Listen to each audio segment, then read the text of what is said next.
being so confused. You feel like you're more fucked up than the lies on the evening news. Well, just step right in. We can talk about it all as friends. And if you want, we can hug and kiss and make up for the party ends. Agree or disagree, stop offering me. 'Cause I'm everything you want, damn sure what you need. I won't tell no lies, back up on the facts be true. And if you can't get down with that, you must be somebody's stuff.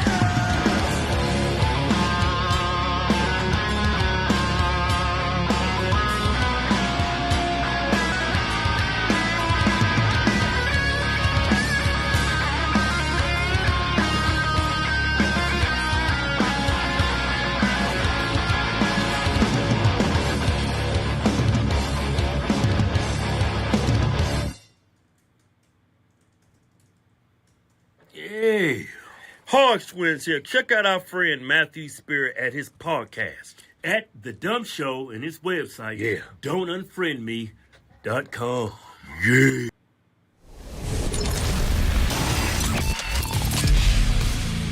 Good morning, Don't Unfriend Me Nation. What is going on? Don't Unfriend Me Nation. I think I know what we're doing. Just get off the screen. God, I need to move that Red Friday video. It plays every single time. Sorry we weren't here on Friday.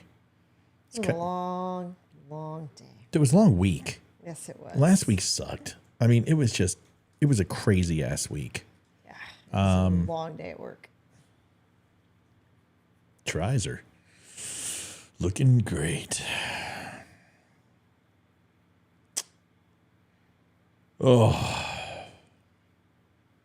Apparently it's a Monday right now too. Because we're both not very talkative. Yeah, well, it's not talkative. It's just like, it was a long day. Dude, the new shows, I'm really frustrated. Putting in a ton of work, and they're just not getting, Facebook's not pushing full videos. They're pushing reels, and they're pushing stories, and I'm keeping them down to 13 minutes, and it's just not getting the traction. And today's video, dude, I mean, everything you wanted to know about the Iron Dome, I mean, it was right there. Whatever you wanted to know, it was available. But it's just creeping. I think you got those people, like this one lady's like, she says, I scroll right by when people don't get to the point. I'm like, lady, my show started in 47 seconds. And I said, if you're looking for 2 minutes to discuss integrated air defense system, go see your husband. And, it's just frustrating. You bust your ass, and it is what it is. So the whole point is, it's just like, got to keep moving, got to keep up the progress. But, you can get frustrated. You can get kind of, I don't know, whatever. Are we taking callers tonight? I guess, whatever. Somebody said they could call. Who could call? Who is it? Jason Copeland? I don't care. If Jason wants to call, Jason can call. I don't know. I want to focus on how a racist, anti-Semitic dick, Nick Fuentes, can, dude. I despise this guy. Like, if I ever saw him, I'd be hard pressed, not to break his nose. It's one of those guys. Definitely just can't stand his ass. So we'll talk about Nick Fuentes. We've got some DeSantis and Nikki Haley stuff to talk about. What else? No idea. Oh, we're going to break down the Israel, how they said they were targeting civilian vehicles, and they were targeting Palestinians. I'm going to blow that video apart. Just completely break that down. And then, what else? I don't know. I got to go to the graphic. Where's the graphic? If trust me, folks, I'll perk up. Give me a few minutes. I'll perk up. Mark Levin isn't crazy. So Mark Levin's been kind of eating a little bit of the crazy cuckoo puffs lately. He's just been coming off as a little too much. And him and Ben Shapiro are kind of like, which is to be expected, right? They're kind of like rain, holy hellfire, kill everybody. Anybody that wants to hurt Jews, kill them all. And I'm like, okay, you've got a better part of like 1/10 of the landmass of the earth is owned by Arabs. We might want to just be careful just a little bit with that type of rhetoric, because it comes off as, listen, not like we weren't the same way after 9/11. I mean, I think everybody wanted to invade anyone who had anything to do with it. So I get it. But I think Mark Levin is being misunderstood, and so is Ben Shapiro. Ben is just, it's not that Ben wants to, liquidate everybody. Ben is just like, I've had enough. And you don't know what you're talking about. Shut up. And it's very similar to where I was on Wednesday night. I'm just kind of like, you don't know what you're talking about. Shut up. And people are just continuing to just push this Palestine narrative. And it's really annoying. It's really annoying for people to, everything they accuse Israel of. It's what Palestine and Arabs have been doing to the Jews for 3,000 years. So it's kind of just like, dude, enough. I'm sick of hearing it, because it comes down to this: is ownership is 9/10 of the law, and you can say whatever you want about how Israel was forced out of how Israelis were forced out of Israel, Jews, and matriculated to Europe. You can say that. That's fine. But you also have to consider, then, what is the big deal with Jews coming back and doing the exact same thing to Palestinians? And they're not Palestinians, okay? They're Turks. They're Syrians. They are gypsies. They're not, there's no such thing as Palestinian people. And for everyone who goes, oh, I'm from Palestine. You're not from Palestine, because Palestine didn't exist. And you're an amalgamation of different Arabs, and Arab nations don't want you. It's amazing that Iran and Syria and UAE and Lebanon are all saying, okay, let's go ahead and just, if Israel steps in here, we're going to join in. Well, why don't you just solve the problem by saying, you know what? There's 2 million people. Each of us will take 250,000. Hell, if you broke it across all the Arab states, each of us will take 25,000 of those people, and we'll bring them in, and they'll become a part of our country. Well, because Arabs don't want them either. And for these people that are saying that Gaza is this hellhole on earth, have you ever seen pictures of Gaza? No, I haven't. It's like Club Med, dude.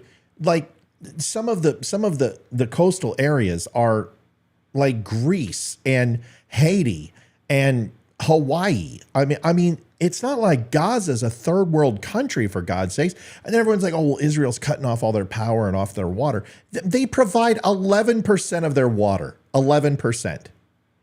Why should Israel provide people who conducted and perpetrated a terrorist attack? Well, can you imagine if we started giving, water and power to Saudi Arabia or Afghanistan or wherever that money traced back from 9/11? Can you imagine the United States providing ammunition to England or black powder during the revolution? I mean, it makes no sense. Your enemy is right there. Who gives a shit? I would cut off anything that I could possibly give them, whether it be water or power or anything else. I mean, this is war. This isn't tiddlywinks. So I'm just sick and tired of just the level of stupidity out there. That's just my opinion, Liv. But anyway, what do I know? James says, I can't see them. What are people talking shit, Liv, already? I don't think so. There's just a lot of threads going on already, as usual, but I don't know what one you're talking about. I don't know. Just somebody said, I can't see comments. Are my comments visible? My groups are being stifled. Yeah, I can see your comments. Yeah, of course they're putting troops in Israel, because they know if Iran fires off or Lebanon fires off, we're getting involved. I've told you guys this from the beginning. If the IRGC moves in from Syria, if Lebanon moves in with Hezbollah, if Iran goes ahead and runs any proxy, if Egypt decides to get froggy on the board, we're going in. The United States will start. You don't understand. Israel cannot fall. Israel cannot fall. And Joe Biden can't take the hit in the election. If he doesn't support the Jews unequivocally, his election's over. It's over. It's over. You cannot lose that demographic and not support Israel. He has to go in. There's no choice. I'm not saying it's right or wrong, because I would rather not have United States forces on there. But we're not sending troops on the ground. We're sending medics. We're sending analysts, those type of things. But eventually, medics and analysts won't be enough. We've already got special forces over there. We've already got DevGru over there. We know we've got Delta, the unit. So they're already over there. It's just a matter of time. You got 2 carrier groups, one in the Med. You got one in the Gulf. I mean, hello. The United States is full Monty on this if it goes down. So let's go ahead and dive in. We got a lot to do. Israel isn't even on the ground yet. Yeah, they are. They got 330,000 reservists massing along the northern border. Right now, they're in open conflict they're hitting Hamas groups in Lebanon. They're hitting terrorist groups in certain Hezbollah and the Islamic Jihad and the Muslim Brotherhood right now. I mean, Israel has to hit Hezbollah. They have to send a message. They send rockets in to kind of say, hey, we're here. And Israel's saying, we don't give a shit. We're going to hit you too. Israel is willing to take on everybody. They don't care. Hezbollah has attacked every day for the last 10 days. They sent rockets in on the Saturday. So it's not like this isn't escalating. I mean, it's getting to a point of no return. It is absolutely escalating. Let's do this. Let's pop through some video. I could sit here and vent my frustration, or we can just talk about some fact. Nick Fuentes. Everyone knows this isn't my first run-in with this douche. And, this guy will never... This guy, his followers are like, you're too small time. You're too small time. He used to take on guys like you all the time. That's cute. That's cute. If you're a heavyweight, if you're that good, I'll face anybody. I'll talk to anybody. I'll have a debate with anybody. Fuck him. He's a little petulant child. I'm surprised he's not wearing blookers. It looks like he shops at Brooks Brothers. The guy's a putz. And that's the best way I can describe him. He's a putz. And although he talks a game, he gets really rambunctious with his followers, and he's completely Heil Hitler with his followers. But then when he gets around black people or gets around Jews, he all of a sudden just he wants to be accepted and loved. This guy is just a narcissistic fuckwad. That's basically what it comes down to. I want you to listen to this shit, because this is, and I hope his followers call in. I hope the soy boys call in tonight. Call in, soy boys, whenever you're ready. And, and I know there's a couple that have called in for a year and a half and they troll my show. You're more than welcome to call in, except for that one. What's that one guy? What is up with the name Soy Boys? It just sounds dumb. I don't get it. Well, I call them soy boys. Okay. He's got his own little, I don't even know what they're called. Look it up. Nick Fuentes. What is his little boy group called? I don't know. New Kids on the Block. Fahrenheit 98 degrees. Backdoor Boys. I don't know what they're called. I call them soy boys. They're basically just little neo-Nazi putzes. That's what they are. This is Nick Fuentes. You're going to hear who he is in a second. I went after him before. Yeah, it's not called the Nickies. He's not called the Nickies. Nick Fuentes' group. What's it called? Come on, Liv. I'm looking for him. Yes, that guy who called last week's a Nick fan. He calls in all the time.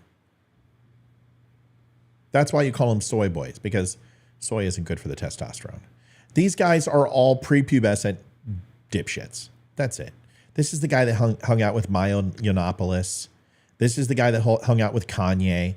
This is the guy who went on Tim Pool and they all walked out. He's a fucking douchebag. And I'm sorry, I can't. People give this guy the time of day. No, it's not called the Fantasy Boys. No. It's not their names. Whatever, who cares? Let's just go ahead and watch this. Here it is. Liv, you got to watch this. Okay. When I say you got to watch this, it means you stop looking stuff up and start watching, because we got to get it going. Here is this. Gaza has always been blockaded. They have always had a shortage of electricity. They've always had a shortage of food.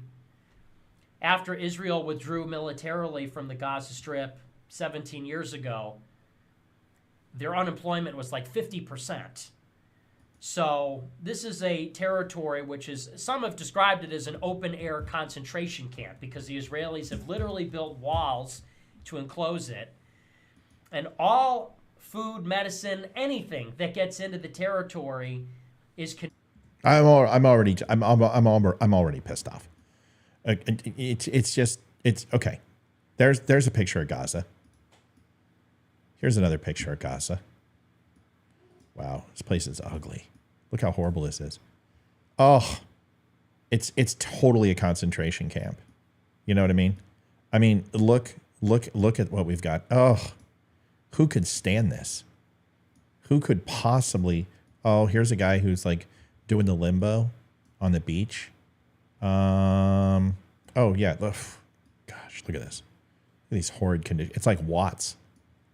Oh, it's horrible. Oh, look at these greener pastures. This is just, I can't stand it. Oh, look at that. Look at that. Who wants to live there? What a, oh, look at the port. This port looks like swamp water. Look at this. Oh, the horror. The horror. Dude, concerts. Oh, the concerts that happened there, horrible. Yanni played there. Oh, look at this. Just kidding. Yanni didn't play there. Dude, Gaza is not a third world country. And the reason why Palestine doesn't have any power and doesn't have water in a lot of places is because they keep buying fucking rockets. Whatever money they get, they buy armaments to go ahead and kill Jews. Do you want to know why they don't have any water? Because the same damn pipes that deliver water also make really great fuselages and bodies for rockets. That's why. When they get raw material for infrastructure, they turn it into rockets. If you go look at the EOD and the IDF that just went ahead and seized a shite grip of Hamas weaponry, all of it's homemade. It literally looks like a Black Cat fireworks store. They've got their own labels and shit. Lady fingers and barbecue a Jew. God. They've got all the, and they have sayings on all their weaponry. So when you sit here and say that there's a blockade, no, it's not a blockade. It's not to keep anyone in. It's to keep them out. For exactly the reason that you saw last week. That's it. And of course, this guy's just like, I don't understand. Why would they ever do that? This was a prison break. Give me a fucking break. Give me a break. There's no such thing as travel out of Gaza, huh? Palestinians, how the hell are they getting to the U.S.? How are people visiting? How do you have family? How are they going to other Arab nations? If you can't leave and it's literally a gulag, explain to me this. Riddle me that, Batman. Here's the rest of his. Oh, God, and I hate his jail pussy on his face because he can't grow a real mustache. This little frickin' thing that he's got going on. He looks like he's been in prison. Oh, controlled by checkpoints, mostly through Israel, although some through Egypt. And they check all the travel in and out of the Gaza Strip and all the goods. Oh, gosh, it's almost like Mexico. It's almost like Canada. It's almost like Germany and England and every other modern sovereign country with their own border. Olivia, do you remember when we used to have to go through those California checkpoints in New Mexico? Oh, the horror of them saying, did you have any fresh vegetables today? And what did we say? Well, you told him I had some like illegal fruit in my car or something because you thought it was funny, but. And then they went ahead and because I was in front of her in another vehicle. He was laughing. Yeah. So I'm like, I don't have anything, but she's got some marijuana and some other stuff and some mango. And I saw some fruit flies on it. Oh, the horror. Those checkpoints, they were terrible, weren't they? Mm-hmm. I don't know what we'll do. Awful. If it ever happens again, I'm not sure what we can do. But man, was it was horrible. Those checkpoints. I'm sure for Gazans, it's horrible too, especially if you're Hamas. Especially if you're a terrorist who wants to come and do damage. Well, here's the rest. And commodities that come in and out, all the electricity and water is provided by Israel. That's a lie. Complete, utter fucking lie. You want to know why? Does anyone want to know why? Olivia, ask me why. Ask me why I know all the electricity and all the water into Gaza is provided by Israel. Go ahead. Because this was your AOR. No, you didn't ask me. Ask me why. Oh, You're supposed to say, why do hey, you know this? No, you're not supposed to say that either. You're not listening. Matt, how do you know that all the water and electricity is not provided by Israel? Matthew, Yeah. how do you know Uh-huh. that all the water Right. and electricity Yep. is not provided by Israel? Right. Because the human body can last 3 days. They would all be dead. And then this would be over. That's one. That's one. And if they're not dead, they're getting water from another source, which means that Israel does not provide all their water. And most of those are wells. They don't have flowing irrigation in the middle of the effing desert. It's all well-based. It's all running through pipes. It's all water tables. And if you do that, you must have power to get that water. So I know that's another way they're getting water. So they do have power. I also know that they put out leaflets and they went ahead and canvassed the entire area and told people to flee to the south. So guess what? Flee to the frickin' south. You're the size of Rhode Island. That would basically take you 37 minutes. Get in your frickin' vehicle and drive south and stay out of the war zone. Do these people actually think that they don't know where Hamas terrorists are? That the Gazans don't know exactly where they are at all times? You're damn skippy they know. Of course they know. They live there. They know better than anybody. How do you think Israel is getting the intelligence on where to hit and where not to hit in these areas? Give me a break. So tired of this. So tired. Here he is. So this is really like a giant prison camp. And it's a horrible situation because it's so dense. It's one of the most densely populated territories in the entire world. And if you look on a map, Israel's the size of New Jersey, and the Gaza Strip is a tiny part of that. And there's 2 million people living there. Yeah, don't forget the West Bank either. I mean, I guess he just completely blows away the West Bank. It's not important. Everyone's like, Olivia, say exactly what Matt wants. Yeah, thanks. It's not hard. So it's a I like your shirt, sweetie. What the hell's up with the Strohs? Seriously? Oh, I don't know. very small give me a break. territory with 2 million people in there, and a large percentage of them, something like 40 or 50% of the population, are children. Oh, this guy cares about the kids. I would love to ask this guy a question. What percentage of the population of Israel has kids? You know what? He doesn't care. Why? Because they're Jews. That's why. He doesn't give a shit about the Jews, just like he doesn't care about black kids. He doesn't give a shit about black kids at all. He doesn't care about Chicago. He's not out there talking about save the children. This guy doesn't give a shit about kids. He's using that because it's a logical emotional fallacy. He's trying to play on your heartstrings to think that this is about children. Once again, if Palestinians cared about children, why didn't they go ahead and overthrow Hamas? Why did they vote them in 2007 to be their representative government? They're terrorists. People are like, oh, no, they weren't terrorists back then. The bullshit, 1996, 1997. They had conflict with IDF, open conflict. There were multiple bombings with Islamic Jihad. Absolute lies. Hamas is a terrorist group. They are not a political party. So, you know what? The charter of Hamas, if you have not looked up the charter of Hamas, please go and look it up. The entire thing reads like Mein Kampf. It's literally murder Jews, kill Jews, as many Jews as possible. They'll be eradicated from the promised land, blah, blah, blah, blah, blah, blah, blah, blah, blah. Hamas is a terrorist group, period, plain and simple. Listen, men can't be women, and terrorists are not camp counselors from Camp Hiawatha, okay? They're murderers. That's what they do. They murder people. The Jews, if you want to compare Hamas and you want to compare the Jews, fine. You want to do that? Great. Here it is. Hamas launched 4,500 rockets into Israel, has killed 1,500 some odd people and kids, harmed 5,000 plus, took hostages, murdered children, decapitated babies. Don't give me bullshit that it didn't happen. Okay? Don't give me that shit. Israel isn't a state-run media. Israel is one of the freest places in the Middle East, let alone the world. Give me a break. People are after Netanyahu's head, and they have been in Israel. If he gave this much propaganda out there, the media would be all over it like white on rice. Enough. They're terrorists. Their response, what is Israel? You guys got 72 hours to make it to safety. We're going to go ahead and send pamphlets down there. We're going to send security forces down there. We're going to reach out to your homes and call. There is no occupation of Palestine because there are no Israelis in Palestine from IDF forces. They withdrew 17 fucking years ago. Give me a break. They put up walls so those bastards could not get in. And what do? They give them work permits. Tens of thousands of work permits. And what do? They spied on Israeli infrastructure. They found out their weak points. They found out their schedules.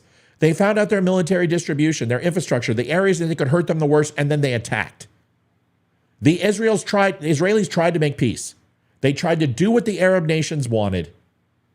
They tried to make peace. It's what Biden wanted. It's what Obama wanted. It's what Trump wanted. Make peace. You know what? Israel is done with peace. They're going to go get a peace. They're going to go get some. And all Arab nations better worry, because what Mark Levin here says in a minute is exactly true. They have a nuke, and they are the only ones in that territory who has one. What do you think is going to happen? Russia's going to nuke Israel? You think China's going to nuke Israel? You think England? You think the U.S.? Israel will say, fuck you, and turn that place into a sea of glass, and there's nothing anyone can do about it. You don't want to push Israel. You don't want to push Israel. Israel is currently bombing civilians. No, they're not. Civilians are in the way because Hamas won't let them leave. That's the problem. And what you want to do is have Israel play the bigger person. Fuck that. They've done that for 3,000 years. They're done fucking around. 90% of the adult population inside Palestine supports the death of Jews and Hamas. I'm sorry. I apologize to the 10% who don't. Those 10% should get south and get to the border of Egypt and flee the country and go to your Muslim nations that should be supporting you. The other 90%, may Allah be with you, because Jews aren't. I'm not supporting American intervention. I'm not supporting nuclear war. I'm not supporting the eradication of Palestine. What I'm supporting is for the Jews to get some. And they have every right, just as much as we had right, to pretend that Iraq was involved in 9/11. This isn't that. This isn't the United States flexing its arms against all Middle Eastern countries and Bush Jr. getting a little bit for his daddy on a war that they never completed by getting Saddam Hussein. This is a justified war, and Israel has every right to go get some. It's time to punch the clock. Don't give me that Israel's bombing innocent civilians. Nobody is innocent in Gaza. Anyone who is left has not left because they support Hamas or they got the warnings to leave and they cannot leave. And I am sorry, that's horrible, but this is war. People die in wars. And all I hear is you saying it's okay for Jews to die because they're a developed nation. Well, I'm sorry. Maybe they should get the fuck out of Israel. Maybe they should get out of Gaza and get out of West Bank and go matriculate back to the countries that they came from and go to those places like Turkey. Go to the places that they came from, Pakistan. Go from those areas where they came into Palestine and when the Romans went ahead and pushed out Israel. There's only one group of people who bought that land, and it's called Israel. And it's the Israelis. Syria, Palestina was a name made up by the Romans. Syria has a country. Go back to Syria. Get out of the Holy Land and leave the Jews alone. Arabs even say that, people. Arabs all over the countries, whether it's Saudi Arabia, UAE, go listen to the reporters. They're saying, this is not your land. The Middle East is broken up into Jews and Arabs. And you see certain countries like Lebanon and Syria and Egypt and others who are not happy with the Jews, But you've got two major areas, the Gaza, West Bank, and Lebanon firing off. And you've got Iran up to the north who support those countries and their terrorist groups. Hezbollah is not a political party. It's a fucking terrorist group. So's Hamas. Stop telling me that these are governments. They are oppressors and tyrannical rule. They use the money for weapon systems and to kill Jews, period, full stop. And if they wanted Gaza to be a prosperous, sovereign country, then they should have put that money into the Palestinian people versus doing ways to kill Jews, period. What about Christians? Christians are openly accepted in Israel and no other place. What do you want? I think he might be a soy boy because he thinks Nick Fuentes is right. Nick Fuentes is a dick, and so are you. Come on the show. No American should support Israel. Oh, whatever. Yeah, Exactly. you know what? Listen, Adolf. Anytime you want to come onto the show, it's right there. Come tell me. What about Christians? You think Christians are persecuted in Israel? Please explain to me how Christians are persecuted in Israel. Yes, there's a war between Christians and Jews. Romans were absolutely the most anti-Christians on the planet. Do you want people not to go to Rome and Italy? Is that your problem? Do you want to go ahead and talk about the Moors and the Saxons too? Do you want to talk about the Persians? Fuck, do you want to talk about the Greeks? How far back do you want to go? Yes, he does. Of course you do. You want to go back through the annals of history. Well, then listen here, brother. Then why are you establishing it as Americans then?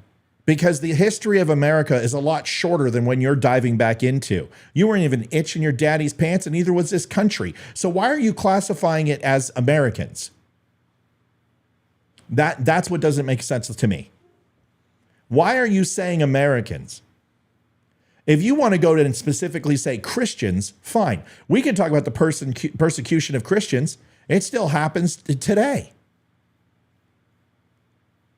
So please tell me the times that Jews rounded up Christians and beheaded Christians. Please tell me the time that Jews rounded up homosexuals and threw them off buildings. Please tell me the time that they buried Christians up to their necks. You know what? Those don't sound like Jews to me. It sounds like Muslims. It sounds like jihadists to me. What's hilarious about you Nick Fuentes soy boys is that you guys listen to your little Adolf and you've never opened up a book in your life. All you do is regurgitate the shit he tells you. If you want to go back to the annals of history, you're supporting the Romans. That is your free claim to Palestine. Well, the Romans persecuted Christians more than just about anybody. So you're defending Romans. No, you just don't like Jews. That's your problem. And that's Fuentes' problem. It's not about who persecutes Christians to you. It's that they're Jews. That's your problem. Because they betrayed Jesus, right? Because they don't believe in Christ. But you've got the people on the other end who believe in killing Christians, in murdering the infidel. And if any of you twat waffles actually served overseas and faced terrorists and faced the evil, I guarantee you wouldn't be opening up your trap. But instead, you sit back and you listen to your guy behind a table wearing his Brooks Brothers Nazi suit, and then all of a sudden you know everything about Jews and all 3,000 years of history. Do you think that Hamas would just stop at the Jewish people in Israel? Do you think if they could actually get over to America, you think they'd stop? Or do you think they'd freaking kill us too? Jews led the Bolshevik revolution that killed 30 million Christians in the USSR. I think you're missing it up. I think you're confusing Marxist-Leninism and socialism with Jews. See, the problem that you have is that your myopic thinking won't go ahead and find the root of the problem. It won't find that Russians were dead for a lot of other reasons than simple political affiliation or ideology. It's also that Russia is extremely bad at logistics. We saw that with Ukraine. They couldn't even get a mechanized division down the fucking road and play hopscotch with each other without drones blowing them off the face of the earth. This wasn't any different in World War II. Russia's number one issue with moving their military force is that they are mechanized and they have no idea how to run a logistical war. This is what killed millions of Russians. They starved to death.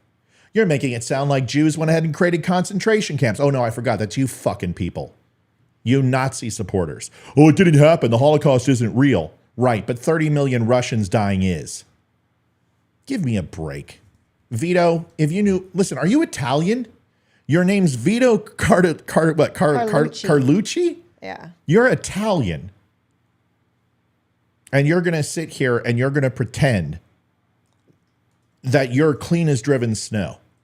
I'm not defending the Jews in the past. I'm not defending the Jews of the present. I'm not even going to defend the Jews of tomorrow. But I'm telling you, you hit a country and do what Palestine did and Hamas did to the Jews, they have every right to respond.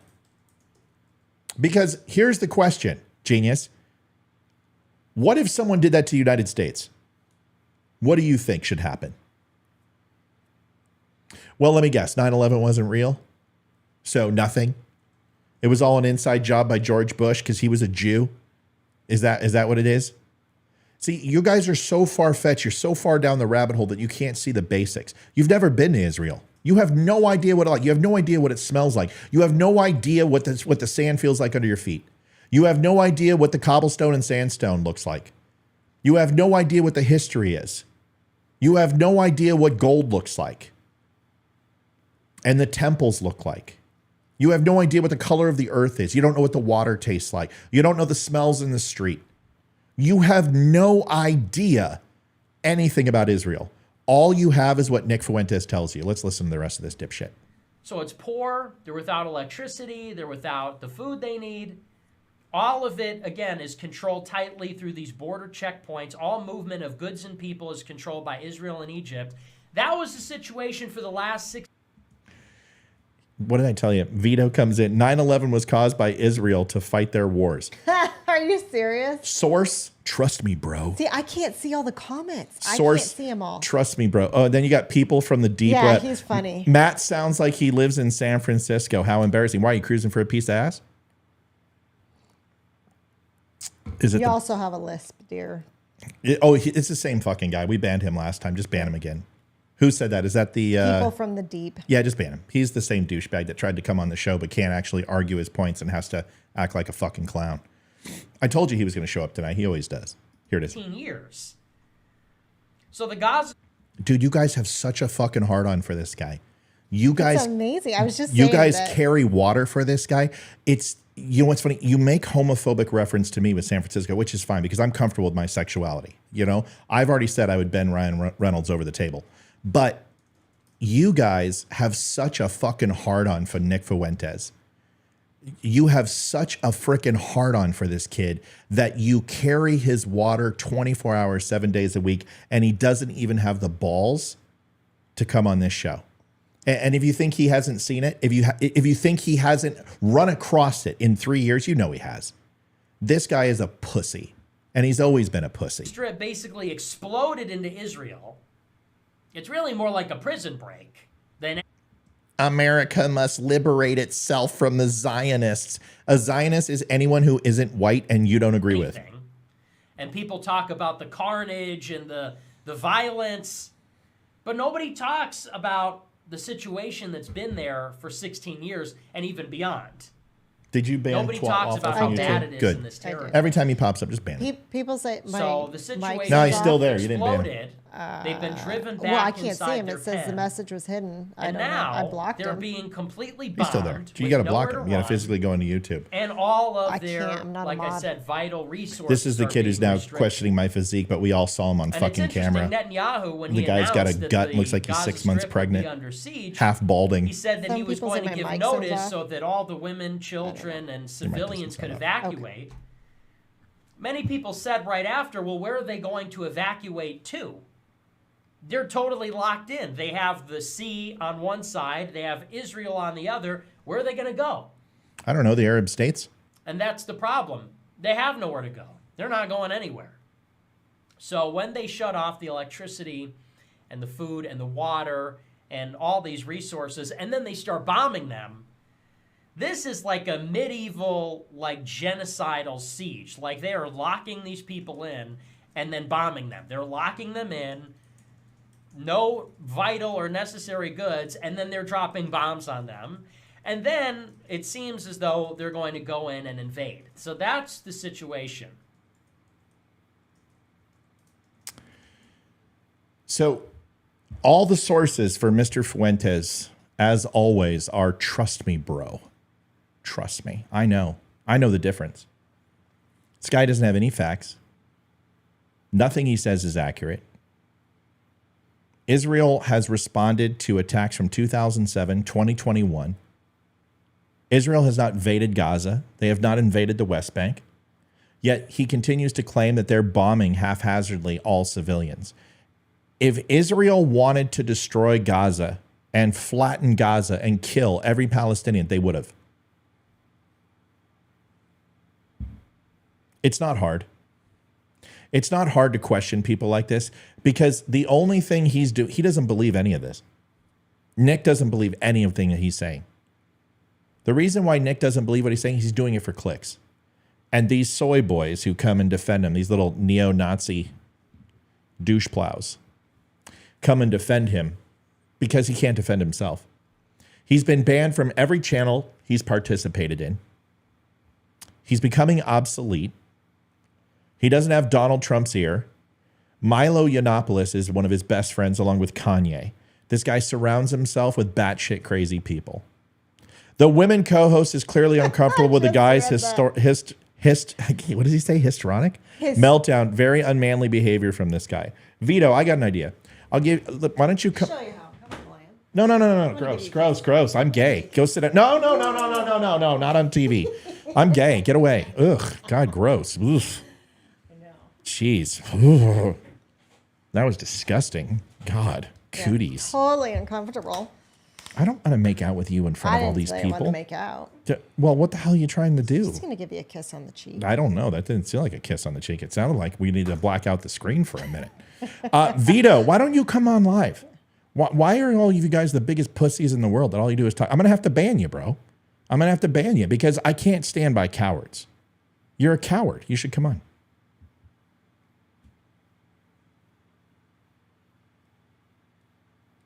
Thomas, we did get banned. We got banned plenty of times. Come on, Vito. Come on. I'm going to wait for you. Don't ever do that again. Okay. So inappropriate. I know. How many people? We got a shit ton of people on YouTube. That's good. All right, man. All you got to do is come on. All you got to do is defend your case. All you got to do is tell people why you hate Jews. The reason why is because you guys know damn well you don't hate Jews. All you're doing is for a reaction. That's why you guys are trolling sites. You don't have any real followers. What a pussy. It's such a shame. All right, let's go into this. I'll take that kiss later. Okay. Mark Levin. Sorry, allergies are going crazy. Mark Levin was on Fox News, and I don't remember the girl in the middle what her name is. Maybe someone can tell me what her name is. But I know you got Will Kane and you got Pete Hegseth. I'd have to see a clearer picture of her. It's kind of blurry. Will Kane was ESPN, worked on ESPN, and then you got Pete Hegseth, who was Army, he was Special Forces, I think he was Green Beret. And then you got Mark Levin came out, and then you've got her. And I've seen her on plenty of times, and I've got no problems with her in any way, shape, or form. Versus Mark Levin he's got two gears. His first gear is listening and talking softly. And then his next gear is yelling and screaming. And that's Mark Levin. I mean, Liv, you've heard him enough, right? Yes. Somebody said Rachel Campos Duffy. Yeah, that's right. So she's Duffy's wife. Who's Duffy? He is a congressman, I believe. Oh. Something Duffy. Look, if you can look it up for me real quick. And I know Will Kane was on ESPN. He had a radio show, and now he is all over the place on political talk, and he has podcasts and everything else. And I don't have a problem with either of them. But I will Sean Duffy. That's right. Sean Duffy. Yep, Sean Duffy. So I do have a problem with Mark Levin from time to time because I do believe that he does a little bit of stage theater, but I also agree that he is smart and he's intelligent and he understands the Constitution of the United States. And I want you just to listen to what he has to say and listen to how Fox, now Pete Hegseth and Will Cain kind of stay out of it, but Duffy gets involved, right? Duffy gets in and wants to seem to go head to head and say things that Mark Levin doesn't say. You guys tell me, Olivia, listen to it. Tell me what you think. Then them do whatever they have to do to win. So put that on the table of debate now. What are they going to do if they're surrounded? What are they going to do if 150,000 advanced missiles are going to be shot? What are they going to do if Iran gets involved? Well, they can't win a conventional war. What are they going to do? I think I know what they'd do. I know what we would do. We would destroy the enemy because otherwise we're exterminated. That's all I have to say. Well, Mark, you brought up nuclear war, I mean, essentially. And also we're talking about America's involvement. And how, as no, this expands... No, we're not. Ban the over-analyzing interrogation show. You click on his link and then you go 3 dots on his page and then you just block user from chat. That's all you got to do. It's the same guy. No, we're not.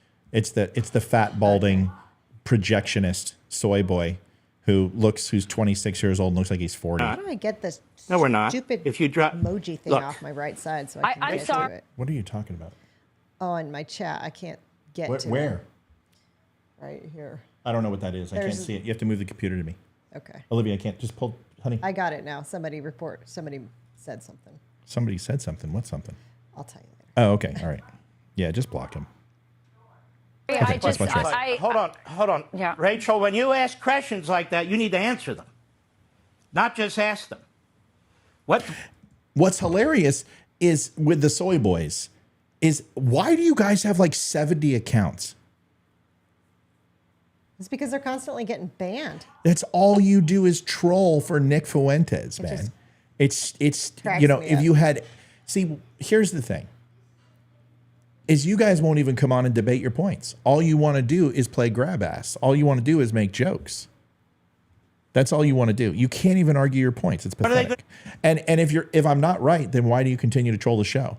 I mean, if I'm going to make an ass of myself, just let me do it. But you can't because you're a bunch of fucking pussies. What are they going to do if there's multiple front war? What are they going to do if they have kidnaps or hostages and other hostages?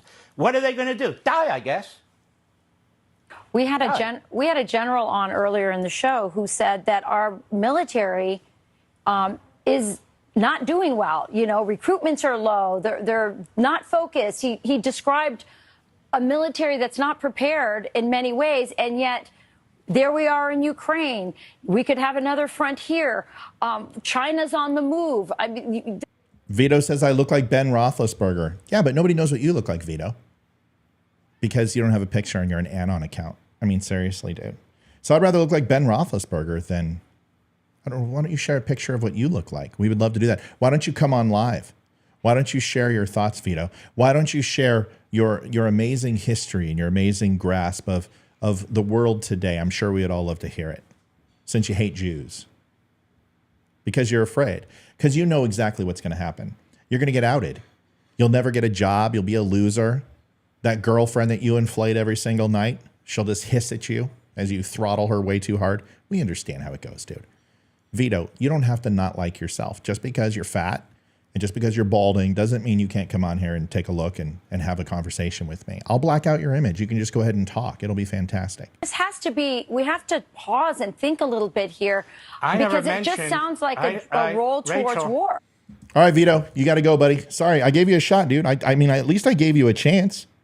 I gave you a chance to say something. Do you want to rest now, forever hold your peace? Last chance, buddy. I'm going to punch you. Going to ban you from the channel. No? Okay. All right, I gave you a chance. Just remember that. Gave you a chance, dude. Sad. See you, kiddo. Honestly, Viva I don't la know France. what you're talking about. What does Ukraine have to do with this and China have to do with it? I'm talking about what the Israelis are going on. I'm talking. The Israelis have their issue, but I'm concerned that a lot She of the sounds talk like that's AOC. going on now is about involving the United States. And that's another I didn't matter. hear And them it's not talk about- anti-Semitic High to and say squeaky as that we AOC. as Americans should take a pause. Okay, look, I didn't. See, dude, I haven't heard Levin do this before, but I think it's pretty fantastic because he's just like, I don't give a shit if I'm on Fox. I'm going to say something. At least he has the gumption to do so. say it was anti-Semitic. It doesn't matter if he comes back with another account. I'll just keep banning him until he gets the sack to come on the show. But now he knows he can't come onto the show. He's upset. This guy's been on the show probably 30 times over the last 3 years. And he comes on and he wants to be recognized and he wants to interrupt things. And I love it. Every time he comes on, I gain 50, 60 people on. It's great. That's number one. So I don't appreciate that either. Number two, the Israelis haven't asked us to get involved. They asked us to give them equipment. Number three, they have their own arsenal, which they never admit. So while you bring up all these issues to me, which kind of fogs precisely, you're the Prime Minister of Israel. You're about to send hundreds of thousands of your troops in to take out the enemy once and for all. We saw the slaughter that took place. He's not thinking about Ukraine or China, neither are we. And I'm saying to you this, I'm telling you the truth. Sometimes it's tough. If Israel is going to face annihilation, you think they have those nukes in there to collect dust? I'm not even encouraging anything be done. I'm not even saying nuke them, nuke them, nuke them. I am saying Iran needs to understand, and Hezbollah needs to understand, that if you think you're going to wipe out these people, you're not. And so we have to deal with reality. And reality is, but America's involved in this. America, I said they're going to drop them. In my opinion, they might. I don't know. I have no idea. I'm the only one bringing this up. I'm not even encouraging it. But if you're a country that has that kind of weaponry, and your people are going to be slaughtered, as they were, except this time totally destroyed, they need to be thinking about all their options. And my guess is they are. I don't know. So when we go on TV and say, what are they going to do? What are they going to do? They're surrounded. They're going to wipe them out. We can't send troops. We can't. Fine. But if I'm the president or prime minister of Israel, I got to think it all through. All of it. As far as the U.S. military being stretched, that's not Israel's fault. It's nothing to do with Israel. And it might be nice if we actually started to fund our military, too, and not treat it like it's some secondary agency and put a 19% increase for the EPA. We have a lot of problems in this country. A lot. But that's not on the head of the Israeli people who are trying to survive. Yeah. I'm done unless somebody else has another question. Now, Mark, it all underscores the violence and the... Look at her. Anyone who's married knows that she is definitely going to go kick her cat when she gets home. Like, she's going to punt. Meow. She is going to punt that thing across the room. And her husband's going to walk in and be like, hi, honey. Fuck you. Fuck you. That's why. You have a Mark Levin book. I want a divorce. I should have married your brother. Should have married your brother, just like your dad. That has been brought to us when we look weak, which I know we can all agree on in that context. And Israel's got to do what it's got to do. He's back. Is it who's back? Oh, here it is. One of them. I don't know. It's a different name. It doesn't matter. They just keep doing the same thing. He's just, this is all he's got. And you know what? Let him have it. Okay. Let's let him keep on. You're right. Only 17 viewers on YouTube, where we were already deplatformed 3 times. But, you know, it's YouTube, right? You guys don't get throttled. Hey, how many viewers does Nick have on YouTube? Oh, 0, because he has a lifetime ban. How about Twitter? 0. Oh, fuck. Another lifetime ban. What about Facebook? Oh, shit. 0? Well, I guess I've got more than him. I'm pushing 200,000. How's he getting his shows out then if he's banned? Oh, he's got his own little channels. He's got his little neo-Nazi fucking channels that he goes ahead and puts out. And he just rattles the Mein Kampf around there. And he has a few gold teeth that he's got from the concentration camps that he's collects, and he rattles the can, and all his little soy boys come and give him money. Look at him right now. They're shilling for him online. They're afraid to come on. Cracks me up. Yeah, he's got his own little Nazi army. Yeah. But I've got more followers than Fuentes, which is interesting. I saw his last, his little page that he's pushing, 24,000 followers. That's pretty fucking pathetic. So, yeah, man, you know what? My YouTube sucks. There's no doubt about it. And I certainly don't have the pull of Fuentes, who will never have a job for the rest of his life and is a neo-Nazi. And he can't fly, can he? You can't even get a firearm. God, that must suck. That's what happens when you get red flagged. But you keep shilling for him, dude. You got it. You're gay on him. I love it. I think it's hot. Lispy Matt looks old man Amish. Doesn't bother me, bro. If you're talking about my physique, I know what you really think. Because you also question my intellect, and you can't fucking do that because you won't come on. So that means basically you think I'm fucking physically fit. I'm a good-looking dude. I know, dude. I already know. Let's go ahead and see your girlfriend. Let's see your wife. Boyfriend?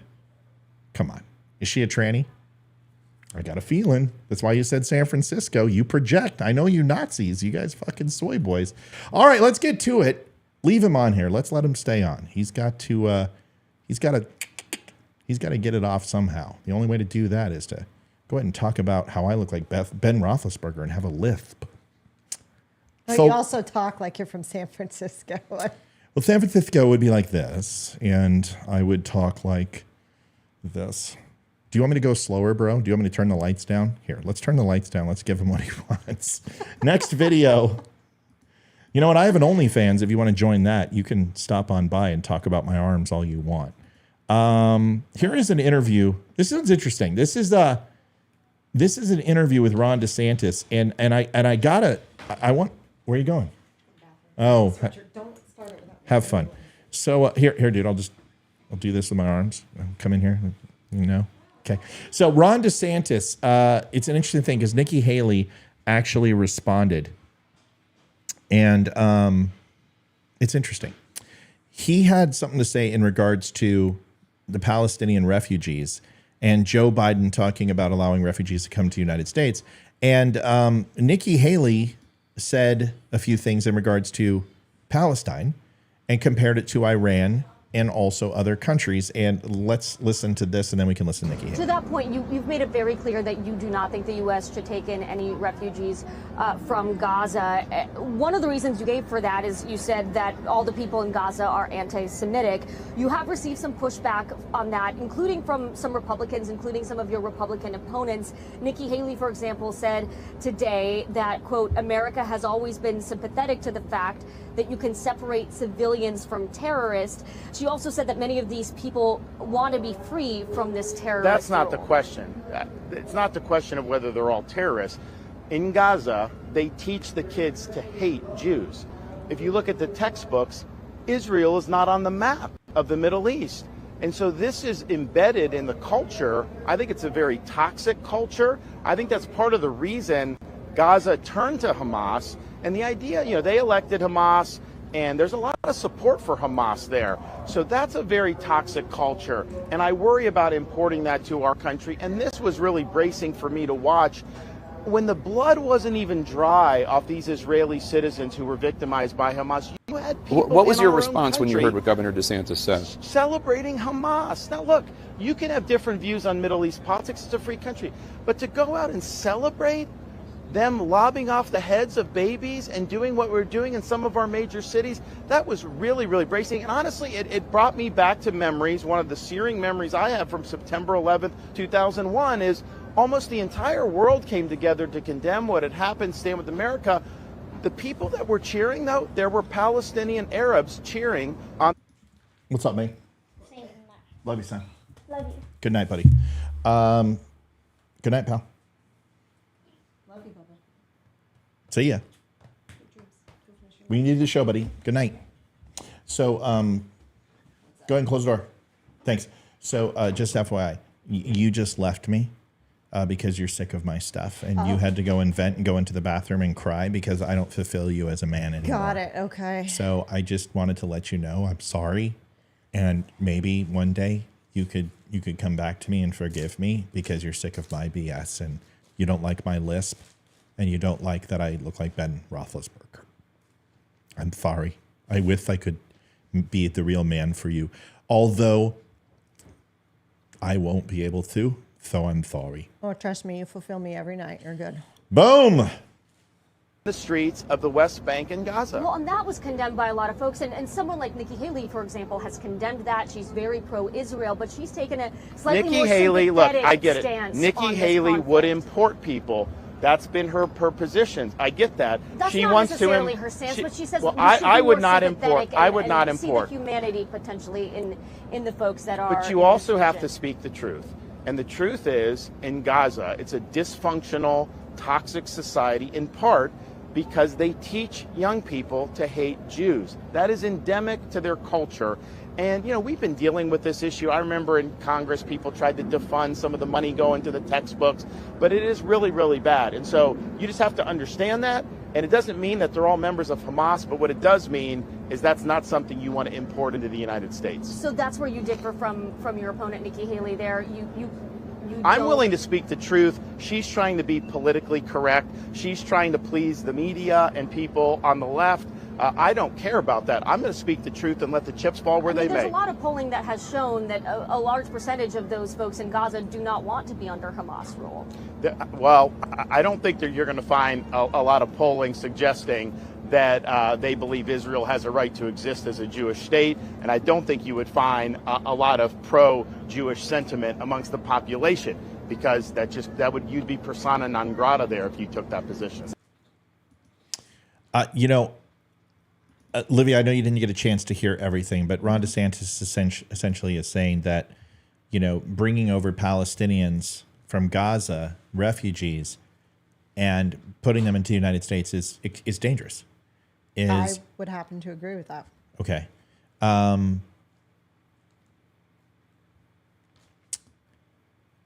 Is there any way that you could see that would be something we could do or should do based upon some qualifying check the boxes? Being the fact that we are a country of immigrants, that we do have a legal immigration processes, is it something that you would ever feel comfortable with? If they went through it legally and went through the whole process, I don't think taking in Palestinians right now is a good thing, because you can't tell who is a terrorist or not. Well, that's right. And it's that's an ideology, right? Yeah, I would be a little worried that you would have, a cute little family coming over, mom and dad are terrorists, and do something. Roll their kids at school and then go do something at the school. I mean, I've seen what those parents have their kids do. I've seen that they have the kids carry the bombs, and then the kids get shot. So the mom runs out there and picks up the bomb to continue. Doesn't even care that her child has just been shot. I've seen what they do. I saw the story where the couple had, I think there was 9-month-old baby went on a plane, and they were going to blow up the plane, and they had put something in the baby's bottle. And they were in a blow up plane. They got caught. Right. I mean, I'm sorry, but I don't feel comfortable at all letting any Palestinian immigrants in right now. If you want to go through it and stay out of the United States and go through it legally and go through all the channels and wait your few years to get in, I would be cool with that. But if you want in right now, I'm not comfortable at all. Yeah, I don't care if this is Jake Tapper. I don't have any problem playing something from CNN. I just played you Fox, who just shilled all over Mark Levin. So playing Jake Tapper is not going to be any different than what we just saw from Fox News. So they're the same thing. Fox News is a pile of shit. So the interesting thing with Nikki Haley is that she makes a good point when it comes to Iranians. And the Iranian people are not bad people. Now, I'm not a fan of the Shahs and the clerics and the Ayatollah, and I'm not a fan of the hardliners and of Iran. And I understand that there are people who absolutely want to kill Americans in Iran. But overall, Iran is a country of people who want to be free from tyrannical rule. And they have been on the precipice of a coup/revolt for the last 30 years. Is it ever going to happen? Who knows? But there has to be a vetting process, or all immigration needs to stop. Not just Hezbollah, not just from Lebanon, not just from Gaza, not from Palestine, not from Morocco, not from Egypt, not from UAE, not from Qatar, not from Iran, because then we have to go to Somalia. And then you're going to have to say Mexico because they have the cartels. And you're going to have to pretty much say, well, we'll take Sweden, Finland, Canada, and like, that's it. Because if you look at England now, England is being overthrown with refugees and completely altered by refugees. So I agree when Donald Trump put a list of Muslim countries that should not have been allowed to bring in immigrants into the United States. I completely agree. And I happen to agree with DeSantis unequivocally. I 100% agree with DeSantis here. Nikki Haley, I agree with like 20% that not all people in Palestine are evil terrorists. But you know what? You can't differentiate between the two. Mm-hmm. And with Iran, you can at least, with the intelligence from Mossad, the intelligence that we have with our own apparatuses in Iran, we have our techniques and our ability to go ahead and keep it fairly safe where we feel comfortable. But there's a reason why you can't buy an Apple computer and ship it to Iran. There's a reason why a lot of media isn't allowed in Iran, because it is a terrorist state. So when she says not everyone's a terrorist, not everyone, yeah, but that's not the point. The point is how many are coming in who actually are. That's the issue that I have. It looks like he finally ran out of accounts. He's going to have to go ahead and spend all night. He probably had to get some lotion off of his hands. He's going to have to, it's really hard to build an account with one hand. So he's going to go get some moist towelettes, wipe off, and build another account. I can't wait to have him back. I love it. All he's doing is boosting my YouTube. Hell, one user is like 140% growth. It's amazing. Thank you so much. Here's Nikki Haley's response. Tell me what you guys think. What was your response when you heard what Governor DeSantis said? I dealt with this every day for 2 years. And, what I can tell you is you have to realize that whether we're talking about Gazans and Palestinians, all of them don't, you've got half of them at the time that I was there didn't want to be under Hamas's rule. They didn't want to have terrorists overseeing them. They knew that they were living a terrible life because of Hamas. You had the other half that supported Hamas and wanted to be a part of that. We see that with Iran too. The Iranian people don't want to be under that Iranian regime. They don't. We saw what happened to Masa Amini. We saw how they treat them.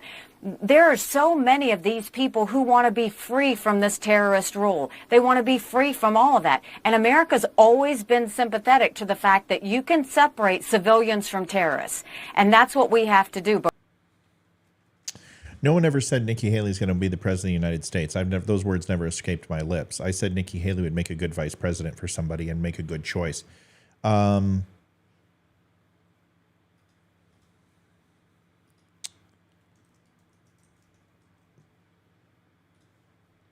Here's what it comes down to. And Liv, I want your opinion on this too, is you can't expect to take the top 1% to 2% of the people from other countries, whether it be El Salvador or Mexico or Luxembourg or Canada or South Africa or China, it doesn't matter, or Iran or Palestine for this fact, or this matter of fact, is, and take the top 1% or 2%, which is what the United States take, the best of the best, in the refugees from Afghanistan that Biden let in, a complete unfettered access and horrible decision-making process, and expect them to actually go ahead and finally get through and increase the quality of their own country. And if you constantly abandon the country and take the very best that nation has to offer, you will never get out of the sewer. Mm-hmm. And that's probably the biggest frustration. Now, you had a quote the other night that you liked in regards to that if they're so great, why don't they stay in their own country? And what was the quote again? Oh gosh, somebody else posted it, and what she said was, someone said that illegals are great for our country and the workforce and the population and the economy. And it's like, well, if they're so great for the economy and the population, the workforce, then why don't they stay in their own country and do it? That was it. Actually, no, Raymond, that's not why Apple doesn't sell to Iran. It's because they're on a terrorist watch list and they're embargoed. So communist China is one of Apple's biggest customers. Xinjiang did over $1 billion in sales They were going to be the first multi-billion-dollar store in world history for a retail location. China has plenty of Apple product. But let me read the rest. Apple computers have spyware in it that go right to the CCP. I used to do a great deal of work designing circuit boards, beta testing new chips, and what I found every time I was spyware that went to CCP in my home state. We're putting Chinese military-age people in battery plants, not American citizens. I have a video of it. It's not fake. So you're saying that Apple is putting a spyware on its computers that are sold in China? That's what you're saying? Okay. Well, it's better than being called Ben Roethlisberger and that my wife has to go poop. I think that was pretty interesting from our viewer earlier. They started talking about your bowel movement, Sonny. That's peachy. Fantastic. Go so ahead. Frank on Rumble just said he had school today. Someone made a threat to do bodily harm to Jews and those supporters at his school today, which is kind of crazy. Apparently, he got taken up pretty fast. Everyone at the school got an alert on their phone and emails. Happened at our daughter's school. Someone displayed a swastika, but see, these are kids. These are kids getting a reaction from TikTok. This is a college. Well, even they don't like that's any better. Yeah. I mean, these college kids are idiots too. This is just people who have. It's just like the idiots that we saw come in tonight with the soy boys. The moment we talked about Nick Fuentes, right? Mm-hmm. Nick Fuentes is an anti-Semitic clown. There's a reason why I'm keeping it up. It is because they can't stand anyone questioning Nick Fuentes, and it's hilarious because if my podcast is such shit and it's so small and it's so insignificant, then why are you drawing attention to it? Mm-hmm. Does that make sense? What's going on, man? So it's an interesting thing. Raymond says, I could give a crap about Iran. I'm trying to tell you, know thy enemy, and it's communism. The key word here is communism, and I have been in China. I know their customs. I know the culture. I know their superstitions. I know the Chinese social credit scoring system that they're trying to bring to this country. I wish I would have went to China. That would have been fun for me. I wish I would have seen China.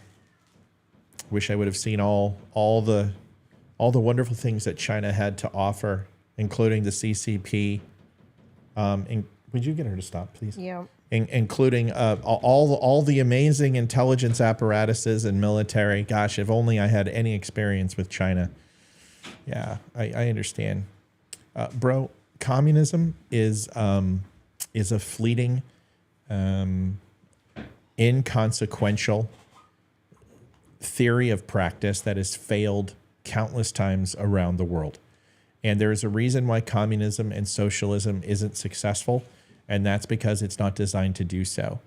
We have bigger threats than communism in the world today.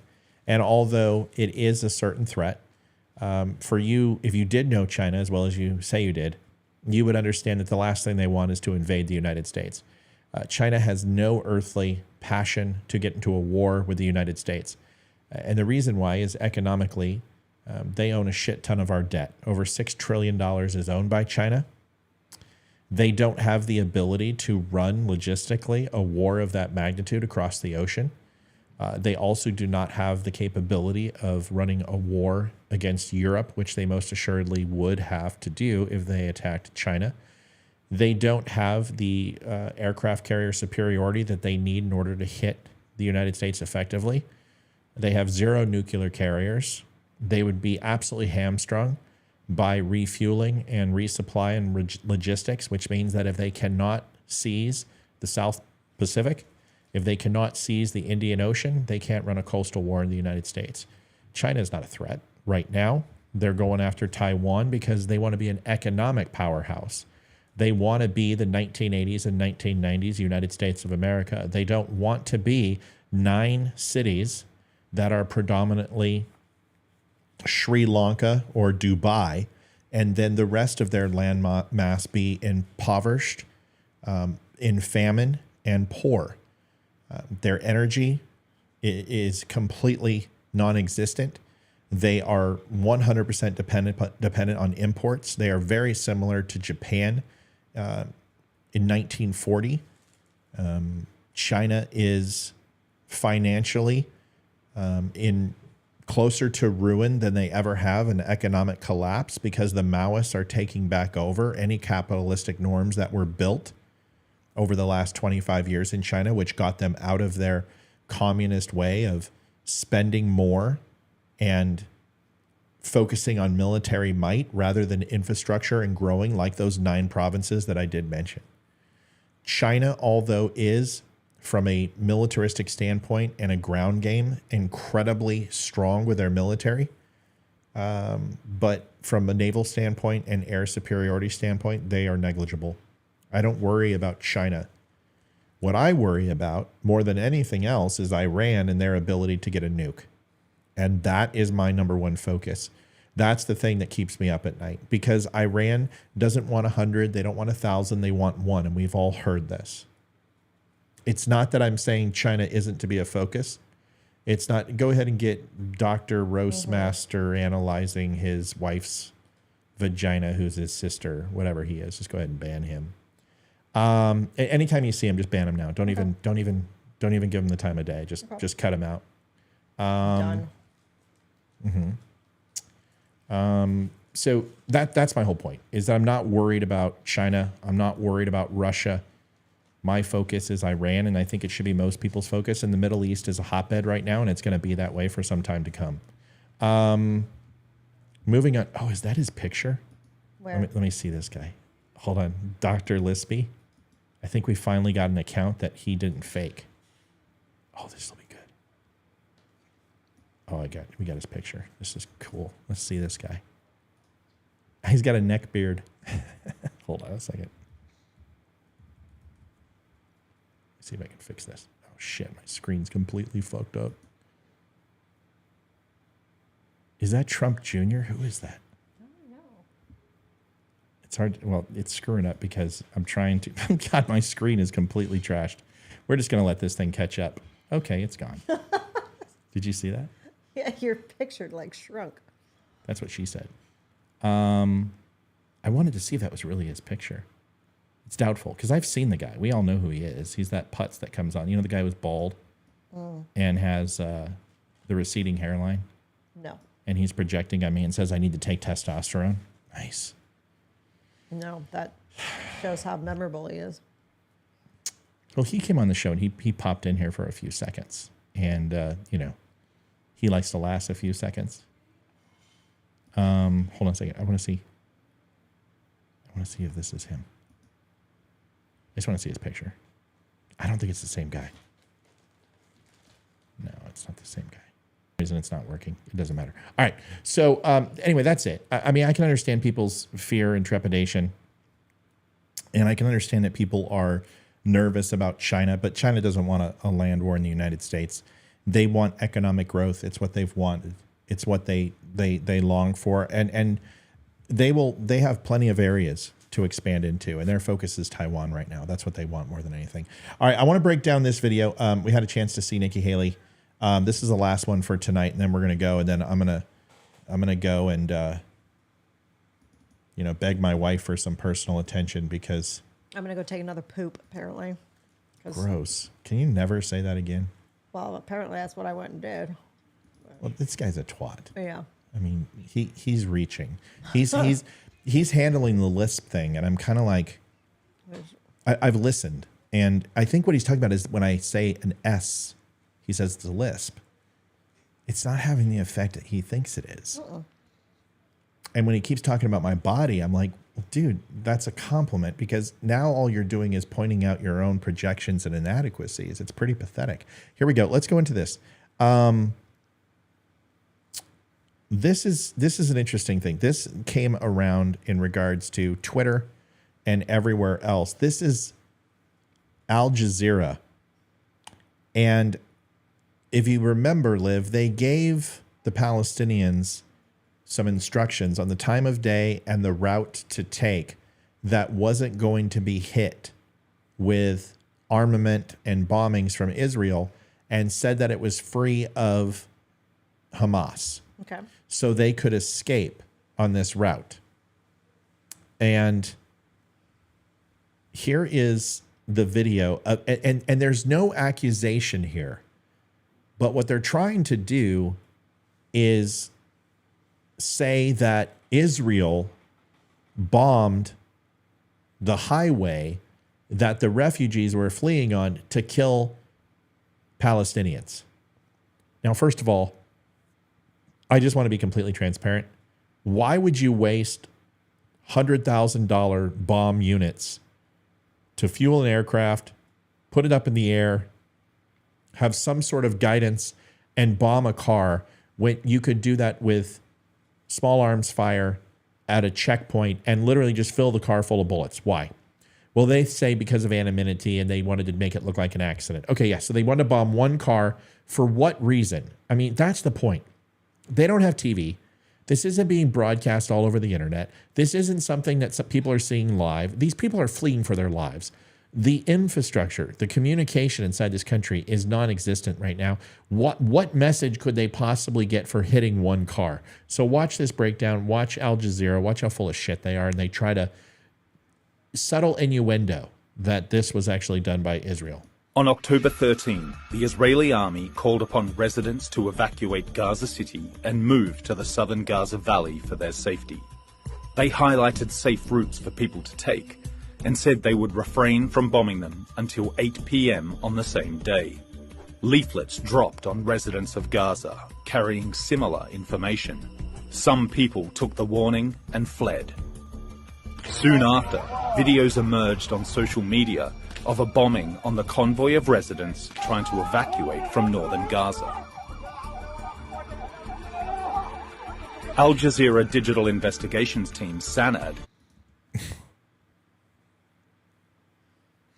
Al Jazeera's digital investigation team. Okay, some of these techniques that they use in this is standard intelligence type shit. You see this with topographical mapping, keyhole satellite tasking, imagery analysis. Anybody who's been through intel training has done some of this. This isn't, if you have to, you don't need to say that, right? But they're trying to earn credibility, but they don't land the plane, right? They bury the plot, so to speak. All they're talking about is, we found out what particular time of day it was. It was hot. It was muggy. I'm Handsome Rob. So they do that, but they really don't land the plane here and say, here's incontrovertible evidence of IDF attacking civilians. But they're laying the groundwork. And of course, Twitter idiots like the Soy Boys and the Fuentes boys are saying, Jews are killing innocent Palestinians. Here it is. Decided to look at these videos to verify their accuracy. They started by identifying the exact location of this bombing. In order to do so, they identified certain highlights and features in the videos and cross-referenced them with satellite images. Yeah, okay, so let me go ahead and show you something. This took me 2 seconds to know that this whole video is complete bullshit.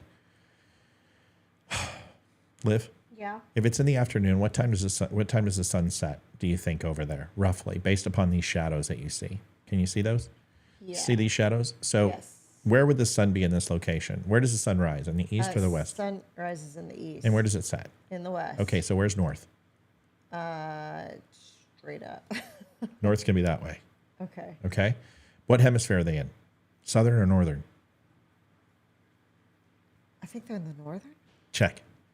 Get a map. Okay. Learn something. Let's learn something together. You know, since you're going to leave me anyway and you're unhappy and you're one step out the door anyway, so map reading is great for our relationship. It builds camaraderie. Northern or southern hemisphere, which would mean south of the equator or north of the equator. Mm-hmm. Pumpkin bread. Which I know you know, but I'm asking anyway.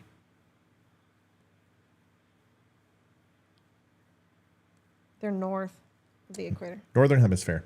So look at the way, look where that sun's at. Look at those shadows. Okay. Do you see these shadows coming off here? Yes. Great. They look like long shadows. Long shadows. Which means it's late in the afternoon. Late in the afternoon. Around what time? I would say maybe 4 or 5. Yep. Pretty good guess.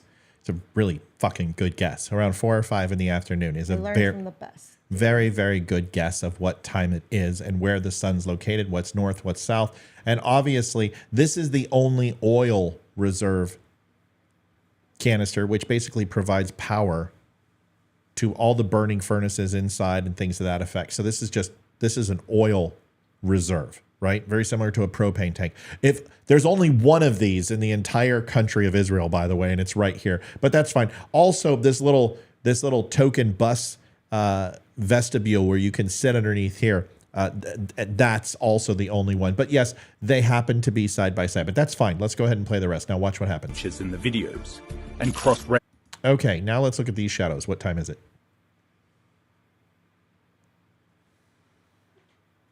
That looks like close to noon because Yeah, it looks like it's 1 o'clock. like 12:47. Yeah, I mean it's like right above. You can tell it's right above. If this is where this little oil canister is, and this is where that little vestibule was right here. Everyone can see my mouse. Yeah. But I want you to look at where the shadows are cast. Right off the front of the hood, they're only about 1.5 feet in front of the car. But we saw them a second ago and they were behind. They were falling behind, which means that the western side is right here. But that would show the sun over in this location. But in this shot, the sun's right here in this location. So you have two different shots, two different satellite photos trying to show the same thing, but ultimately showing two different times in the day, which destroys all credibility for this fucking station. But anyway, Reference them with satellite images. They were able to precisely identify the locations. Precisely, but not the time of day, even though that's a huge argument they're about to make. And indeed, they were on the route the Israeli army said. Oh, holy fucking shit, I can't believe it.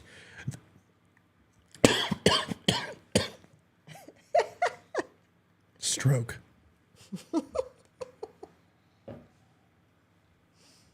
Better now? I think I got a bug.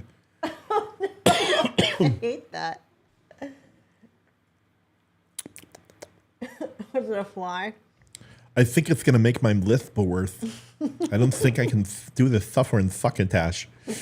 So you're telling me that there were two routes for Palestinians to evacuate on, and they were on one of those routes. Holy shit. People actually listened. Holy crap. Here we go. Be safe. The next step was to identify what time The next step in our completely fabricated bullshit is to go ahead and find out what time it is, even though I've already shown you two different pictures, which means that we have no consistency in our base evidence, which also means that the time will elude us. But remember, the evacuees listened and went on the path that they suggested to go on to evacuate that was safe. Holy shit. More breaking news in one moment. took place. Quick. Love you. Good night, baby girl. I love you. Dad just ate a bug. Dad just ate a bug. Love you. I don't know. I was on microphone and I was talking and then a bug flew in my mouth and I swallowed. Because unlike other Robin Hoods, I swallow bugs. What? Get out. Love you. Bye. We're almost done. She didn't do her laundry, so she has to wear my stuff, and she's wearing my really expensive. If you get that thing dirty, I know. Hayden, get out. You're interrupting my show, and it has to stop. Sorry. You do it all the time. It must end. Say your good nights, and then bugger off. Love you, baby girl. Love you. All right, here's the rest. To do that, they first analyzed the direction and dimensions of. So once again, here's your analyzing your dimensions. Now, some people might wonder why this curb, okay, is showing an up and down 1 o'clock to 12:30 stop. Maybe 12:30, 1 o'clock. But this elongated one, well, shadows, they proved this with the lunar module when people said the lunar landing was fake. And they saw the stairs were casting a shadow that looked to be at a 45-degree angle, but the actual astronaut was showing a 12 o'clock, type position of light. Well, refraction in light based upon the overall depth and the overall height of an object will have different properties. But you want to look at relative light. So if you're looking at this shadow, it's kind of hard to tell any other shadows in the area. So this would not be enough to give you, but the rule of thumb is when you have two shadows that are conflicting, you go with the longest shadow because you can replicate a short shadow based upon the depth of the concrete, the height and overall. But this is an elongated high profile object and you can't replicate a short shadow on a long item. Does that make sense what I just said? This right here, this shadow on this curb, you're going to get that look, and it's only going to make a couple of inches in or out based upon the time of day. It's not going to have a long enough profile because it's closer to the ground that you will see micro movement of that shadow, but it's not really enough to pinpoint a time. But when you have a longer object, or a skyscraper or a building, you can absolutely tell because the shadow will be longer. It'll be much more prolific. But at high noon, that skyscraper is still going to show a low profile shadow. So you know, based upon the longer item, to go with that versus something like a curb or a soda can or a blade of grass. It's just really hard to see what the picture is. No, you can certainly tell right here from this one based upon, because it's not just the length. You also want to look at the overall width, which is the blooming of the shadow. The same thing happens that I talked about in my show tonight with the laser, is that the farther light source or shadow is removed from the main object, the wider the shadow gets. So you have a very good understanding of from here to here, but also from here to here what time of day it is. And that would still be showing a later in the afternoon look.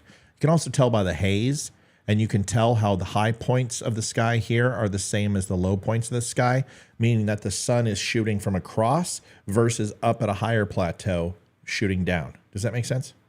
Yes. A little bit? Okay, so let's watch the next one. And use specialized tools to estimate the time of day. Specialized tools to estimate the time of day, even though the shadows are still, once again, showing like a 1:30 exposure to 12:30 exposure, because if you take a look at the vehicles and you take a look at these tall buildings, exactly like I said, I want you to imagine the light source right above, okay? It's going to go ahead and cast hardly any shadow, but the more that it moves away from its target source, these shadows are going to get longer. So this is not showing a 4:30, 5 o'clock in the afternoon shadow. Anybody with any imagery analysis will tell you that. They're probably looking like a 1:30 or 2 o'clock. For such shadow properties. With that information, the investigations team was able to narrow down the time of the bombing to a window between 4:30 and 5:15 p.m. Israel had given a deadline of 8 p.m. Official reports from the Ministry of Health in Gaza estimate at least 70 residents were killed in the attacks while trying to evacuate from Gaza City. Okay. And you don't think the Hamas could have done that, considering they don't want the people to leave? No. Let me show you who did it and why. So I've already got that covered too. We're going to cover all angles here, Sweet Pea. So here's the problem that I have with that. That video was complete bullshit because one, you didn't make an accusation. Your intelligence went nowhere. All you established was that one photograph showed that it was between 4:30 and 5:15 p.m., which is what Olivia said. But your two main photographs where you run your imagery analysis and you actually run the special top secret software says something completely fucking different. I don't need software to tell me that that's not 4:30 to 5:15 p.m., that it's more early afternoon, 1:30 possibly to 2 o'clock. Because anyone who sees shadows knows this. And here's how I know. Everybody ready? Liv? Yes, I'm Look ready. at the shadows on the car. Oh, it's like they're short. Right. Look at the shadow on the light pole. It's ending right here. Look at the shadow on this wall right here. So if you take a look, the sun, you can also see here, darker over here, bright source over here, and a haze. So you're getting refraction over in this area. So the sun is, like we said, around a 1:30 to possibly a 2 o'clock, and you're getting this cast. It's just exactly like when they ran the special software. So now let's go ahead and analyze the explosion that they're talking about. I'm going to run it full time, and then I'm going to go ahead and show it to you in the break.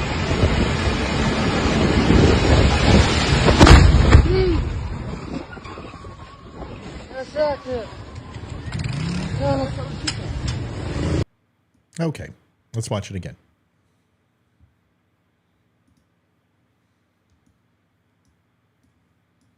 Sorry.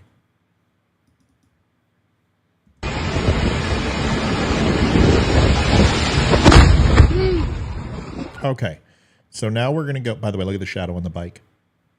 The sun's right over his shoulder. See? Not very long. And if it was 4:30 or 5 o'clock, that would be over here. Watch it again. It would be across the divide, and it would be over in this area if the shadow was casting from 4:30 or 5 o'clock. It would almost be lateral with him and his trajectory, not horizontal, which it is right now. Excuse me. It would be horizontal, not lateral. Okay, so let's watch the explosion. Okay, I want you to look all the way around. First of all, light pole. Let's count them. 1, 2, 3, 4, 5, 6 that you can see. So that would mean 1, 2, 3, 4, 5, 6. So you've got a total of 12 light poles surrounding this area with how many feet in between? Do you know? I do. Standard average sidewalk right here, 3.5 feet. So 6 foot would be at this mark. You basically double it -5. Let's go up and count. 6 foot line is right here. 12 foot line would be here. You're looking at 18. You're looking at 22, 23. We're looking at 30 foot poles. So these are 30 foot poles, which would make sense because these are about 1 foot overall halogen square lights. So And you asked how far they were apart from each other. Right? yeah, I know. Well, we're going to get there, Sweet Pea. So that's 30 feet. So lay it down. Lay down the poles. Well, the average vehicle is around 6, 7, 8, probably 8 feet, 8 to 9 feet long, I would say, average sedan and vehicle. So let's go ahead and compare how many cars would it take to stack up. And you can see that you could fit probably 4 to 5 cars. So let's look. 1, 2, 3, 4. 1, 2, 3, 4, 5. There's about 4 cars in between this pole and this pole. So you're looking at anywhere from 35 to 45 feet in between the poles. Fair? Mm-hmm. Okay. So let's go ahead and take a look how this plays out. So driving along, normal speed. Here's the question. Who drives like that?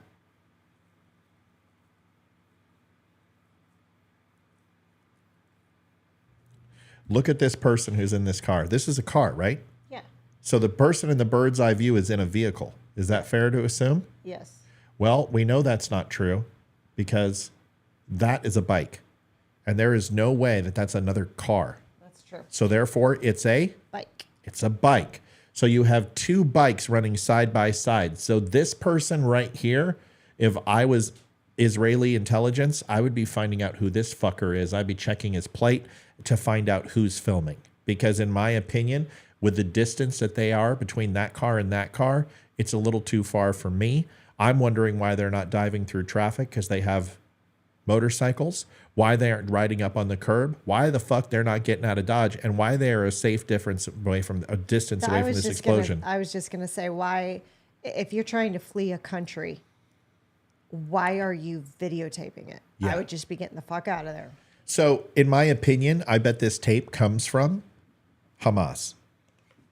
In fact, the first thing I would think is that it would be Hamas. I would identify the bike to my left, track them down, and I would know who the bike is filming. And then that would also tell me IDF could go ahead and say, this is a known conspirator of Hamas who was to the left of this person, which leads us to believe that this is, what do you call this? What do you mean? It's a VBID. So I don't know what that is. that's fine. What's an IED? It's a type of bomb, I think. Why don't you go ahead and look it up so we can learn? This is how we learn. This is why Mike and other people have said how good of a job you do on the show is because we learn together, right? And well, no, I learn. You teach because yeah, but we learn together, and you've become. I mean, you start seeing things, the forest, the tree. The fact that you understood the time. It's not a roadside bomb. I'll tell you what it's a VBID. Improvised explosive device. So what would a VBIED be? A VBIED? Yeah, a VBID. What do you think? Okay, look here. Look here. Mm-hmm. What do you think starts with a V of things? Vehicle. Vehicle. All right, go look it up. VBIED. Go look it up. What does it mean? Let's help everybody.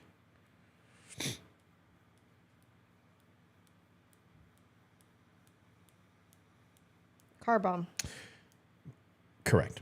There is actually an acronym for it. Vehicle-borne improvised explosive Thank you. device. So now that we know what it's called, let me show you how I know this is not a bomb, a laser-guided munitions, I was a looking rocket. in the sky, and I didn't see anything coming in the sky. Well, we can talk about frame rate. Is this shooting 30 frames a second if something's coming in at 900 miles an hour?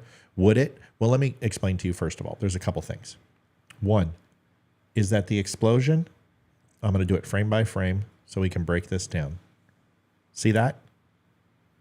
That explosion comes up from the ground, not the air. And you can tell which vehicle it is. It's that black one right up there. It's in this position right here. It says van. Okay? So watch. Now, your first explosion that you get, what does that look like? Is it dark? No, it's bright. Oh, no. Yes, the explosion is, but look at the smoke. It's dark smoke. So it's not hot. Because if it was hot, like a bomb or an incendiary, it'd be white. Yes. You would see Willie Pete, white phosphorus. You would see an extreme concussive explosion. And anyone in that area would all be dead. Because even the smallest munitions, even a Hellfire would blow up. We just did analysis on a Hellfire missile, and we saw what it took out. It took 50 yards in a circle. Nobody's surviving airborne munitions from this altitude. Nobody. And there's no secondary explosions, which means that the entire explosion was internal. So the explosion was compressed. So it blew from the inside out, because if it blew from the outside, it would continue to go outside because it wasn't a contained explosion. You understand? So now you know it's a vehicle explosion and it's internal. Now that you know that, it's probably ANFO, which is an extremely slow-moving TNT-type device. Okay? It tears and it rips apart. It's very aggressive, but it moves a lot slower. And the concussive wave leads before the explosion does. Does that make sense? Mm-hmm. Some move so incredibly fast that before the shock wave, the explosive concussive, the overall explosion in the incendiary moves quicker than the actual concussive force sometimes, depending upon the speed. Certain explosions will move faster than others. This is more likely ANFO. Now watch. How do I know that it's slow moving? Well, you can catch it in multiple frames. I mean, this is moving at the speed of sound, and some of this is light-based, right? So not the speed of light, because just because it's light doesn't mean it's moving at the speed of light, but it's moving at the speed of sound, and sometimes faster. These extended shrapnel pieces that are coming out here are parts of the vehicle that are exploding. Yeah, what but looks like the car door or the roof. The roof, car door, a hood, yeah, all of it. Now, here's how I know that it's an explosive, that it's a VBIT. Is I want you to look at the change in the fire and the change in the explosion. All of a sudden, the dark mass of the fire, the exhaust, basically that's the engine pushing out from the back of the vehicle, and the exhaust is all coming out. That's oil and everything else. But do you see all this orange? Mm-hmm. Do you know what that is? No. Sure you do. You've seen enough Michael Bay movies. What is it? What happens when Michael Bay makes a movie? What happens to all the cars? A lot of explosions. Yeah, what happened to the cars? What happens to every car in every Michael Bay movie? A fucking fireball. It's gasoline. That's the gasoline exploding and incinerating. So the explosive force, it creates essentially, it's like aspiration. It becomes a gas and a fine mist, and the explosion pushes out the gas, and then the ball ignites. So you can see it. Watch it ignite. Now the concussive force follows through, because what happens? This piece right here fucking goes light speed and moves at 100 miles an hour out of frame. Watch. Gone. Now you have secondary pieces from the tearing of that explosion, and now more pieces.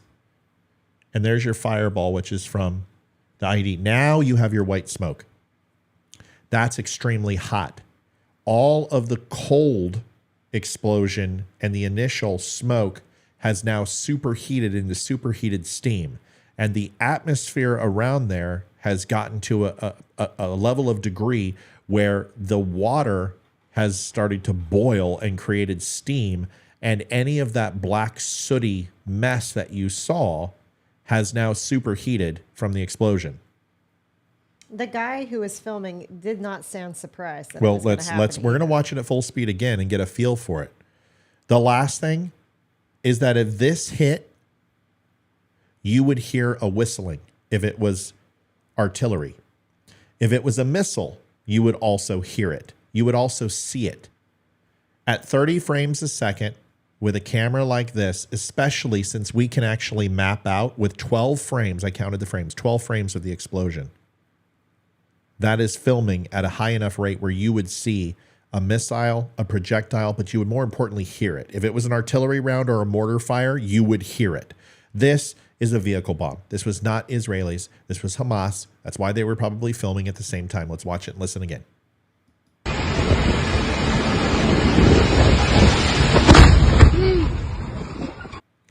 You hear 3 concussive explosions too.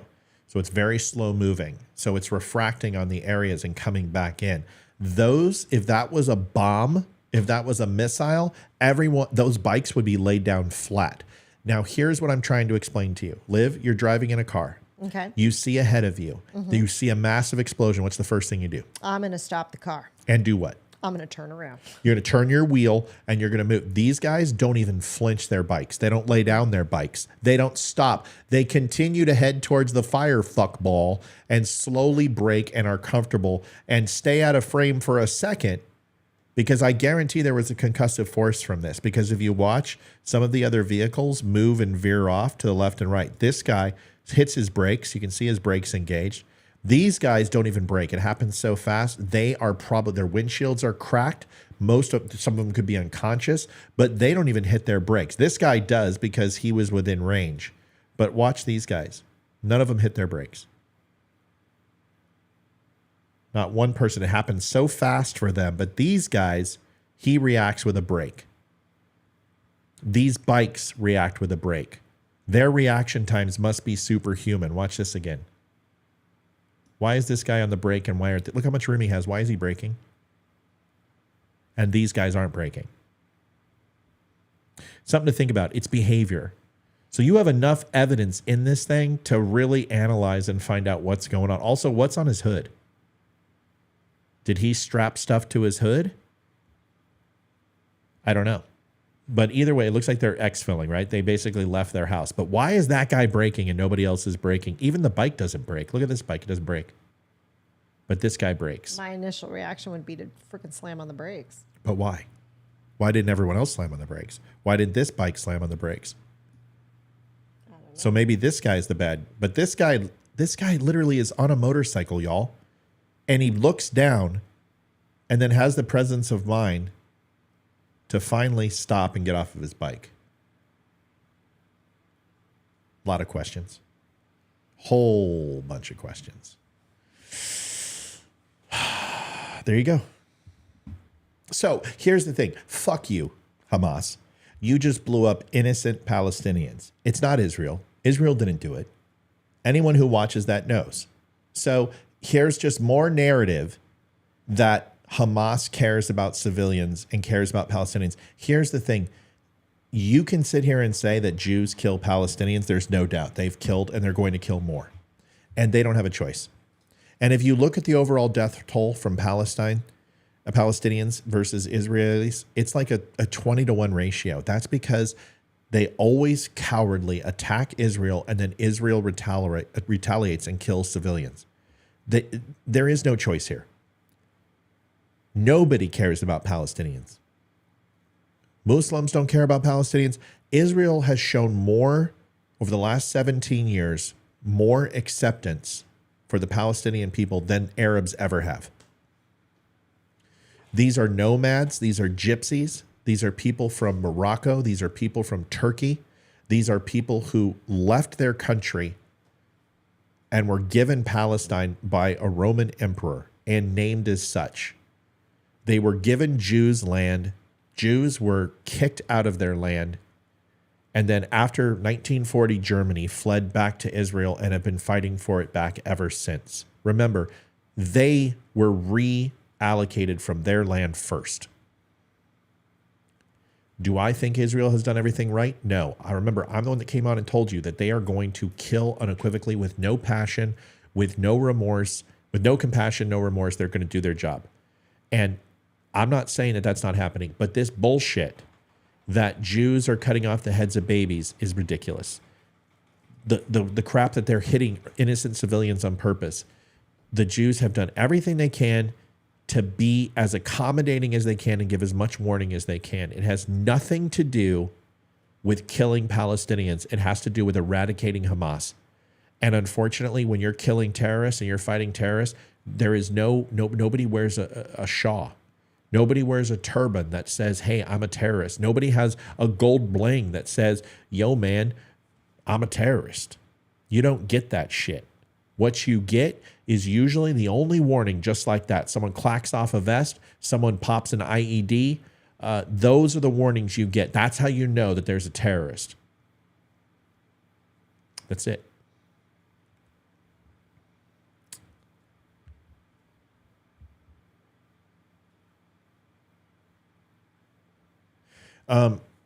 This part needs to be short, separate video, a reel, not a story. You know, I have tried to share stories and I've tried to share reels. They don't do well. Right now, our live shows crush much better than they were. They've been doing consistent.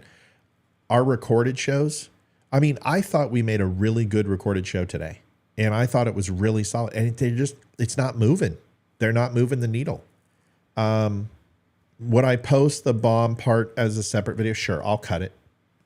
I'll try. I want to close out on this. This is a quick video from today, and then we are done. Olivia, I know, wants to go in a minute. I want you guys to watch this, and I would just love to get your reaction, Olivia, too, if that's okay. Mm-hmm. All right, here we go. Guys, give this a watch because this is a good breakdown. What's going on, Don't Unfriend Me Nation? What the heck is the Iron Dome? What is the Iron Beam? 2 integrated air defense systems enter, and only one can leave? Post-apocalyptic Mad Max references. Is it apropos? We'll find out. Listen, I'm going to break it down for you. If you think it's a giant dome that was built very similar to the one in Vegas, the Sphere, hang tight. I've got your back. I will be right back. Do you want the truth? Are you tired of being so confused? You feel like you're more f***ed up than the lies on the evening news? Well, just step right in. We can talk about it all as friends. And if you want, we can hug and kiss and make up for the party. With this new intro with Still Point playing, I'm not sure what to do. I don't know if I check my phone, drink my coffee, watch the TV, whatever it is. What are direct energy weapons? Are they real? Are they fake? We're going to go into it tonight. I know a lot of people have questions. I've already done a show on do weapons when it came to Maui. But the Iron Dome, a lot of people have questions. They don't quite understand what the Iron Dome is. They know that the United States is giving a crap ton of money to Israel, but they're really not sure what it's for. So I'm going to say one more thing. To the clowns, the soy boy clowns, you know, there are times when I sit here and I go, you know, maybe I need to listen to another view. Maybe I need to hear other people's perspectives. You know what? You fucking clowns can't even remotely step into this arena and have a shot. It's ridiculous. You just don't have the understanding. You don't have the knowledge. You couldn't possibly begin to challenge anything I just said because you guys are literally just dregs of the earth. You like to play Nazi. You hate a group of people that you do not know. You know nothing about them. You listen to a guy who espouses anti-Semitism, racism against blacks, wants to tear apart anybody who is not like him, and it makes me laugh. You absolutely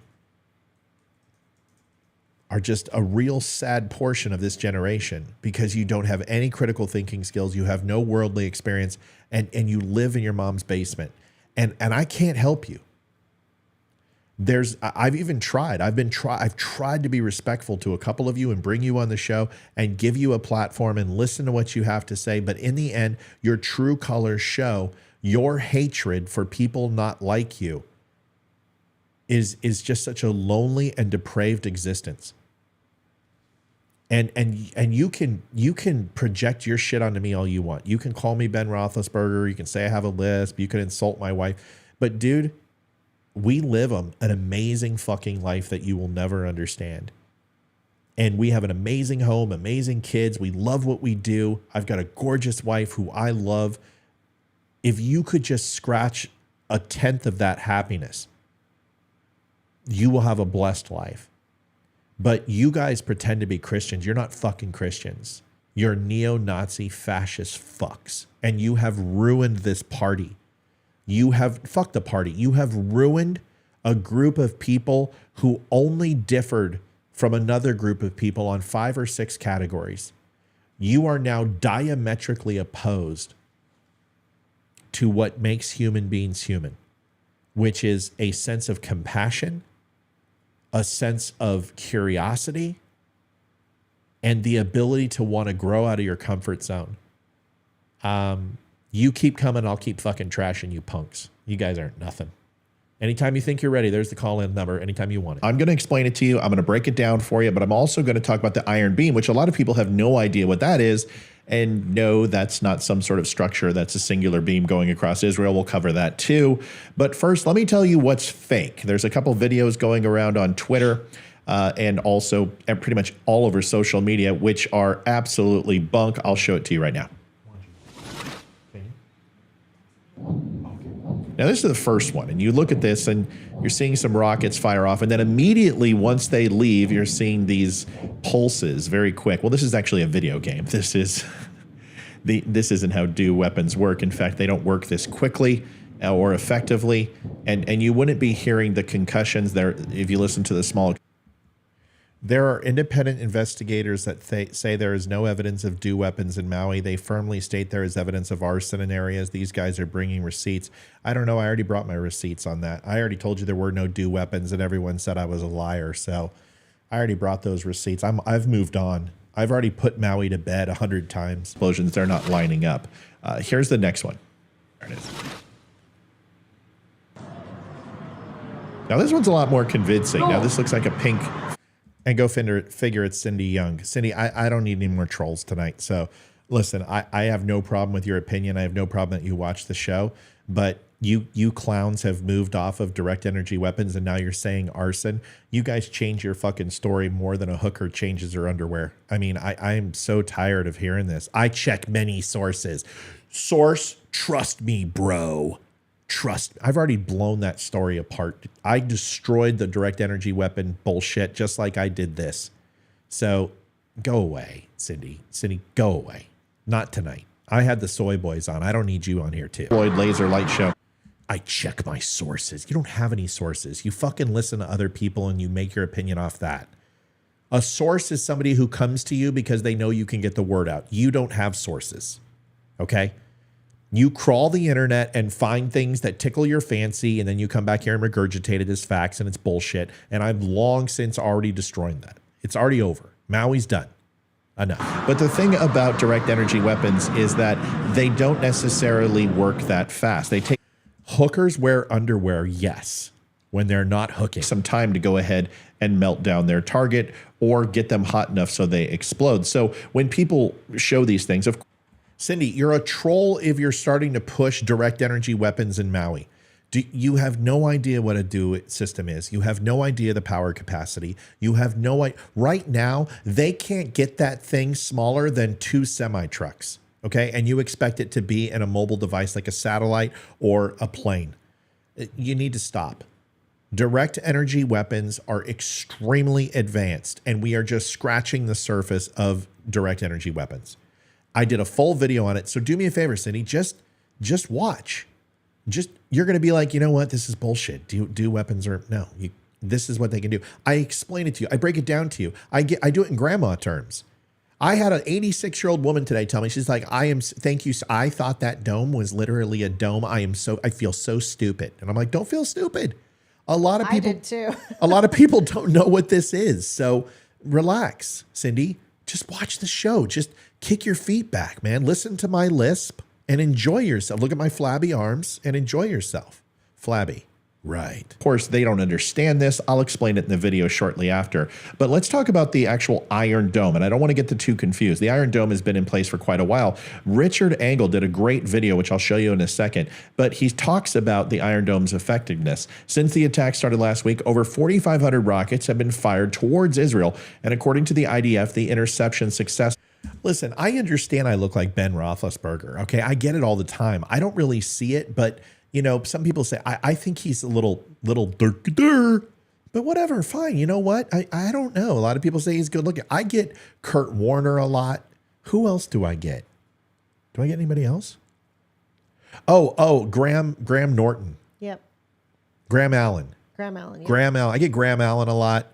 And I get Ben Roethlisberger a lot. Whatever. I don't care. I'm happy. I'm not cruising for ass. I don't care. I got my wife. I got everything I want. So, and if I don't, I'll go pay for it. Here it is. Rate is between 90 and 97%, even actually intercepting mortars and things of that effect, not just rockets. Each intercepted missile costs between 40 to 50,000, but they also have redundancy, which make it closer to 80 to 100,000. But we're splitting hairs. The Pee Wee Herman. Yeah, that's no. Hold on a second. Now I look like Pee Wee. Point is, it has saved thousands of lives, which is the point. Sapaliwe Watuwe. Am I right? Is that Just face it, Matt. You're one hot dude. is it Sapaliwe Watuwe? What is it? Am I right? If I pronounce that, I think it's a made up name, but if I pronounce that correctly, I want the Cuisinart toaster and the brass ring. No, it's. I'm trying to figure out what that would. Is that Way like what the Finnish? No, it I wouldn't don't. be Finnish. I have no idea what it is. It's confusing. Sapalea Wea what the way. It sounds like Native American, but I have no idea what it is. Let us know. That's pretty cool. Let us know. Oh God, don't. We're going to go ahead and don't walk through a few of the photographs you may have seen. The one on the bottom left here, where there's a dome over the black and white, I think sometimes that's what people actually think it is that Israel is this, and Palestine and Jerusalem are all these tiny little specks of land, and they are relatively small, Israel being roughly the size of New Jersey, and Gaza being Rhode Island or even a little bit smaller than that. But the point being is that you can't physically put a dome over. This isn't Spaceballs where somebody comes in and has to have the magic password, especially if they're from Druidia. But the photos that are real, that's funny. You don't look Jewish. How can I make a Spaceballs reference, which has everything to do with Jews, and nobody get? Or on the top right here, well, you'll see an exposure opened up on a camera, and you see these long lines of the reflective properties of the burners on the back of these rockets. It is an incredible system. I've got some video to show you, which will really put it in perspective, and then I'll break down how the Iron Dome works, and then also how the Iron Beam works. Here's a video.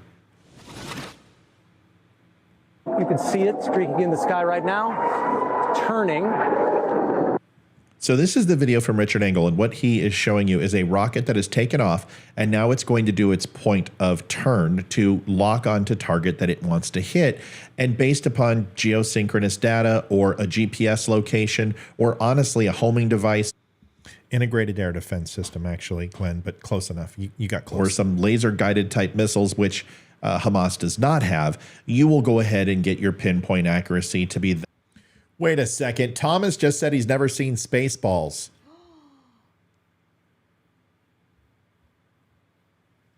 What planet are you from? Are you from Druidia? But you wouldn't get that reference because you've never seen the movie. Someone needs to go back to town and get a shitload of dimes. I can't believe you've never seen. You got it. Okay, that's your homework, Thomas. Go watch it. Yeah, dude, seriously. You're in the Marine Corps and you haven't seen fucking Spaceballs? What the hell's wrong with you? I bet next you're going to tell me you haven't seen Blazing Saddles. Matt looks like Jesse James from West Coast Choppers. Oh, really? It's like, doesn't he have herpes? When he wears his glasses and gets all snarky, he's kind of a brick, though, isn't he? Wow. Well, Fricky cheated on Sandra Bullock, so you tell me. Oh, this is Elizabeth. Oh, I'm sorry, Elizabeth. I didn't know. Dude, I look like Jesse James.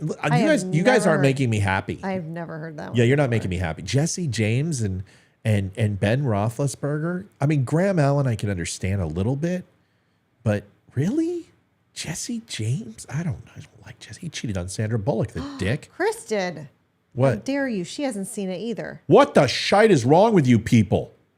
Somebody go watch Spaceballs. Darla hasn't seen it. Okay. All right, go watch it. You're all out of here. I'm gonna ban you as subscribers. Go watch Spaceballs. Are you He's kidding seen me? Blazing Saddles. All right. Well, then you need to go watch Spaceballs. All right. Let's watch somewhere ours. around a square city block or a pinhead. Some of these things are incredibly accurate. But the Hamas rockets will usually launch and then turn direction. Once these directional turns happen and these course corrections happen, you will see the Iron Dome take effect and hit each one of these individual rockets. Watch this. There's another.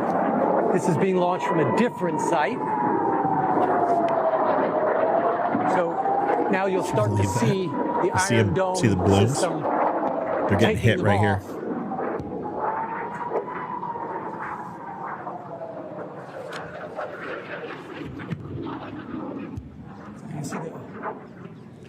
You may not be excited, but this is great. I mean, just to see something like this. And if you guys understood how difficult 20 years ago it was to intercept rockets, even 35 years ago, when we look at the Star Wars system and things to that effect, it's not an easy feat. And we saw this with Scud missiles in the Gulf that would come over, and the Patriot success rate was nominal at best.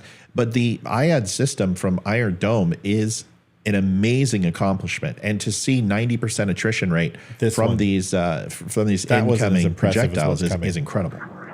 This next video will blow you away. This one's incredible. Those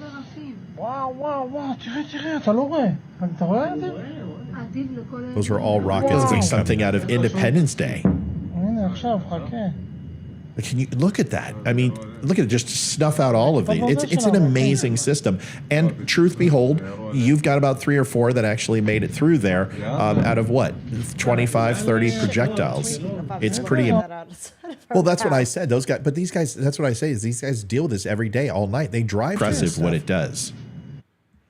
Emma says, what happens to the pieces that blow up? They fall to earth, but understand velocity. These things have low propensity to do a lot of damage. You know the old adage where people said you could sit on top of the Empire State Building and drop a penny and that it would go through your head and through your entire body and then bury itself in the concrete? That is complete bullshit. Just like when people say you fire a weapon up in the air and the bullet comes down and kills people, it's not true.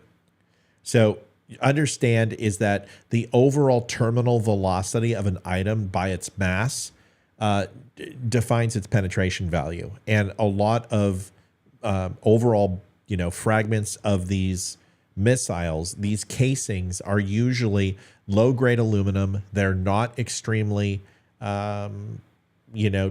They're not extremely heavy. Some of them may be, galvanized steel or galvanized piping, but these things are designed to be extremely lightweight and blow up on contact, put a lot of shrapnel and things to that effect. So when you blow these up, it immediately stops all inertia of that rocket, and then it's going to fall down at terminal velocity dependent upon its mass. So you might have some ancillary damage. It certainly break a car window or crack it. It could, hit the top of a hood. It might even punch through, the first level of a roof or something. But I'll tell you what, if you have a choice for falling debris or one of these rockets, trust me, you will take falling debris and twice on Sunday. Is this, since I don't know much about this system, Sure. is this an automated system where it just knows, or That's a is great it question. manned by people? So wonderful question. The Iron Dome currently is automatically operated, but as far as reloading, resecuring, and making sure that it's up to snuff to go again is all done by a battery system. So there is an operator that's usually attached to these that will, and a team that will reload them and make sure that they are refilled until the attack is over. So these tubes that it has usually has around 50 rockets into it that can be fired, and then they would have to be re-engaged. But most of these are mobile. Most of them are on the back of vehicles. They are a semi-mobile unit, unlike Iron Beam, which we're going to cover here in a second, which is not. Okay? Okay, I think Well, it is semi-mobile. Here's what it comes down to. Is it autonomous? No. It has a team that works for each unit, but it will run independently until it is out of munitions. Does that make sense? Mm-hmm. Okay. But each beacon, once out of munitions, will, okay, hold on. There's some things I can't say. Let me think. I'll have to use an analogy. So say you're out of eggs and you need to get it from your neighbor. You don't have any more eggs to throw, but you'll go ahead and call your neighbor and say, hey, by the way, I have 3 cars coming your way. You need to throw eggs at them. And your neighbor will do that for you. Does that make sense? Yep. So it has delegation parameters. Got it. Okay, good. You understand what I'm saying? Yep. Good. And the interesting thing is business still operates. People go to work, people drive their cars, rockets going off. And of course there is some, times where some of these rocket fuselage and some pieces actually fall down. But most of these things are blown up in their trajectory. This is where it gets interesting. interesting. So the question is, everyone's talking about this Iron Dome upgrade. Okay, first thing, is it real? Yes. The Iron Beam is most assuredly real. Has it been deployed? Yes. IDF is saying that it has been deployed at a very small scale because its effectiveness and its efficacy is not necessarily the strongest. I have a video that I'm going to break down for you, and I will walk through. It's a couple minutes, and it will really explain what the Iron Dome is and give you all, or excuse me, the Iron Beam is, and give you all the facts on it. Here it is. This laser weapon can strike targets such as drones, rockets, and mortars, and can do so for a fraction of the price of other missile-powered defense systems. The Iron Beam is an experimental project built by Israel. It could be used in conjunction with the Iron Dome, which launches rockets, and is considered one of the most advanced air defense systems in the world. Israel says the Iron Beam could enhance protection against threats from Iran's allies in Lebanon and Gaza. The Iron Beam is composed of a laser gun located on a swiveling unit, a surveillance system that tracks incoming threats, and a command center where operators give directions. Israeli officials say that the laser gun fires a beam that uses 100 kilowatts of power. That's around 100 times the typical electrical power that a household in the U.S. uses. Here's what it looks like in action. The footage from the Israeli defense minister shows the laser striking down a rocket. Israel's goal is to integrate this weapon into its arsenal and also save some money. That's according to military analysts who say the laser would allow the country's army to reduce its reliance on the more expensive Iron Dome. Spaceballs is a movie by Mel Brooks. It's not a weapon. It's called it's a spoof on Star Wars. So that's what Spaceballs is. Just go watch it.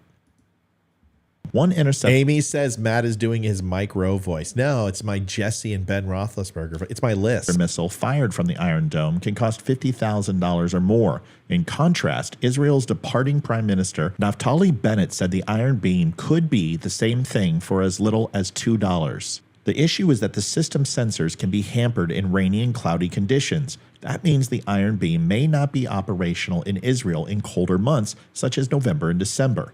If the weather prevents it from working, Israel's defense ministry says the Iron Dome could kick in. Another vulnerability is said to be its...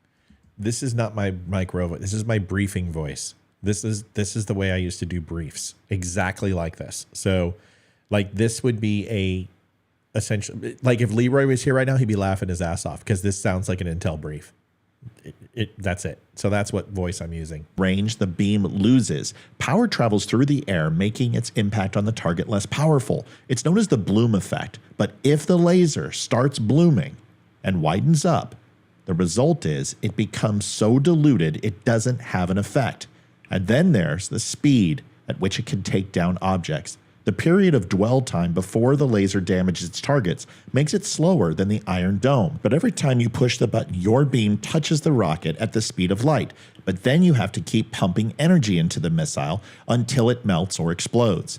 That process could take a few seconds and hamper its ability to combat multiple incoming rockets at once. The more the kilowatts of power the system has, the farther the laser can strike targets. Although laser makers in the US and Israel say the range of laser weapons can vary widely, also depending on the type of target. The Iron Beam is designed to detect small targets up to 12.4 miles away. And although the Iron Beam has a ton of potential, it does not solve the problem for Israel right now, which is the capabilities of the Iron Dome being longer, more effective, and more consistent in its design. I hope that clears some things up, giving you the nuts straight, just the facts. It's a radar that detects incoming rockets, and both the Iron Beam and the Iron Dome are synonymous in that way. They both share a very similar tracking system. They have a command and control system that determines the threat level of the rocket and decides if it's going to go over course or splash in the ocean, and then may not necessarily go ahead and strike countermeasures for that. Both of them share the same thing. And the interceptor that the system determines, really, if human lives or the infrastructure are at risk, it will seek to destroy the incoming rocket, but then also make that split-second decision as to not hit that. Emma Smith says, can something like this be put in a satellite? That satellite would need to be the size of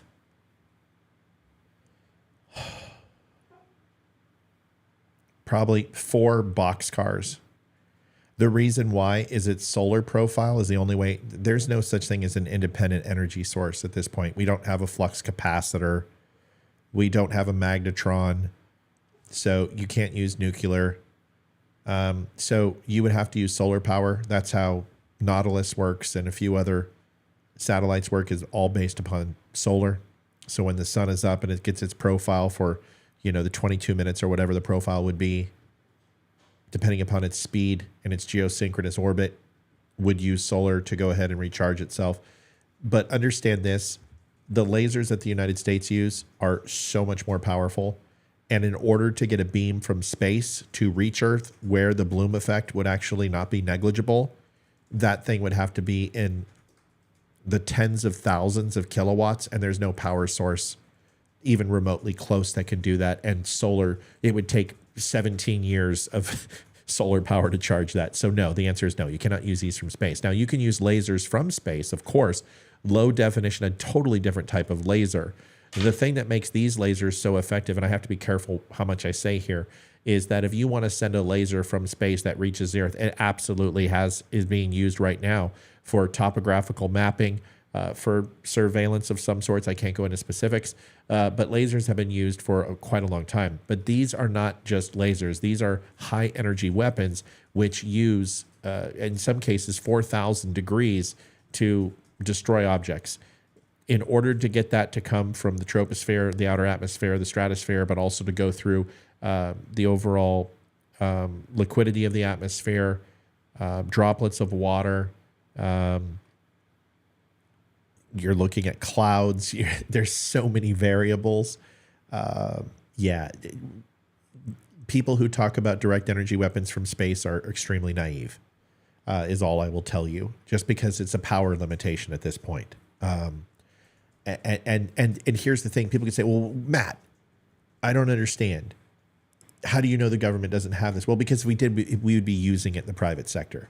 If we could solve the energy crisis, if we have something that has sustainable energy that is quantifiable by infinity, that can power something independently without recharging itself, then that means we have a sustained power source that doesn't require fossil fuels, that doesn't require nuclear energy. And if that's the case, then we would be the richest country on the planet, and nobody would be able to touch us, because we would be energy independent for the rest of our lives, and we would just wait for everyone to burn their fossil fuels. So to understand the overall strength of that laser and the amount of energy it would take to fire it more than once, this thing would have to be no. No is the answer to your question. That is no. But not even in a plane.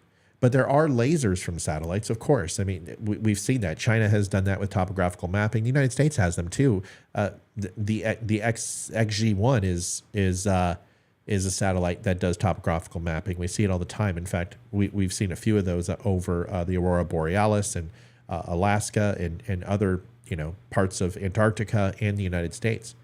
But that does not mean that that's the same type of laser. It's a laser you would have with your cat, not one that you would cook your cat with, if that makes sense. Rocket. That's something that the Iron Dome currently doesn't do. Although it does have a threat assessment, it doesn't do it as fast as the Iron Beam.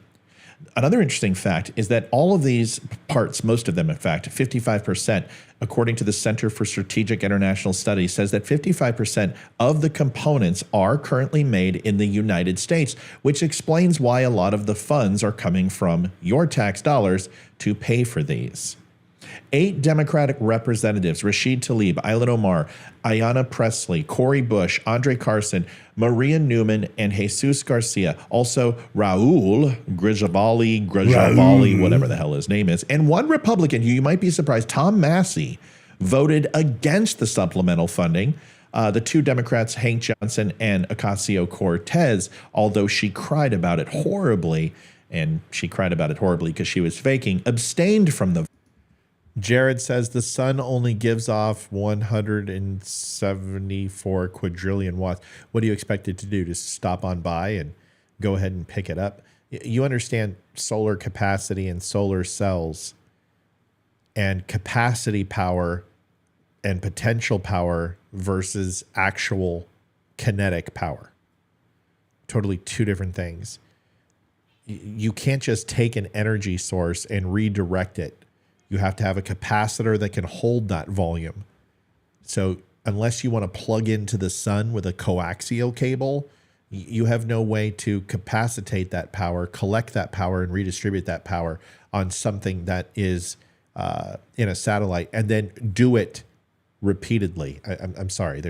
Jared, no, not at all. Not a chance. Vote. I guess if it wasn't that important, because if we're 30 miles up and 50 miles up, 75 miles up in space, that's a negligible distance. Why don't we just do the same thing and harness the power of the sun right now? Solve our energy crisis by just grabbing that energy. Well, because collecting that energy is not only extremely difficult, but using it and storing it in an effective way to make it worthwhile, we would solve the energy crisis right now. I mean, 75 miles, it's a negligible difference. Why not just do it?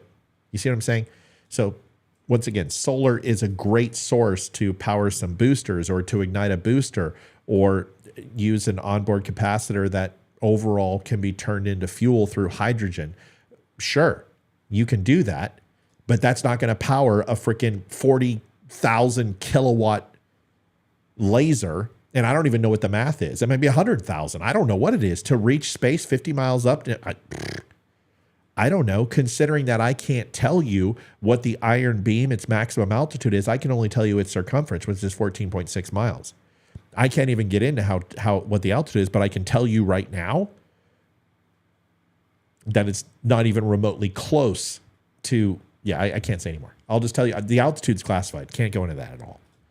But I can tell you that a 50-mile up satellite, the power that would take to get that type of laser to actually sustain in one target at the type of volume that people are saying to start fires in Maui. Give me a break. We're not going to do this. To begin with, direct energy weapons are cool, but they're not necessarily effective and scalable yet. They take the size of a small house to power these things, and a lot of people are saying that they are actually used in jets and used in satellites. Unfortunately, not yet. Soon, but not yet. The Iron Dome is the best integrated air defense system on the planet. It is leaps and bounds above anything. And although the Iron Beam will help assist and is a great secondary ancillary system, it doesn't necessarily stand alone on itself yet. It saved thousands of lives, and we can look at the amount of people who were harmed in Israel, Tel Aviv, Jerusalem, and southern Israel. And of course, you want to save as many lives as possible. The Iron Dome is not an offensive weapon, although a lot of people are saying it is, and it can be used. Why don't we just stop the show and just have Liv do a chat group? And this is so much better from the truth. It is a defense system. That is the name of it. It's an integrated air defense system, and it only retaliates when there is a threat and not necessarily when somebody pushes the button. Folks, I hope. All right. Anyway, that's it. Thanks for letting me show it to you. Long show tonight. I got to get my buddy Mike, not my buddy Mike across the street. He won't come on the show. I'd love to have him on, but he's just like, I don't know. But my other friend Mike, who is Marine Corps, who was just recently a contractor. He's a double amputee. He is a sled hockey para-athlete, an amazing guy, just genius. Love him. I've been wanting him on the show since I first met him, but I didn't want to encroach, and I wanted him to come to me, and finally kind of did. I talked to him at breakfast, and I asked him, but there were rumblings that he was interested, and I talked to his wife, wife, and love her and adore her, and he's going to come on the show. So we're going to try to get him for a couple days a week starting out. You guys are going to love him. He's a hard charger. The guy's built like a brick shit house. and it's incredible. His story's incredible. He's a smart dude. He's funny. We're going to get him on. So I'm going to try to get him on tomorrow or Thursday. But we should be able to see you guys tomorrow. Elizabeth, I'm sorry to hear that you can't come on.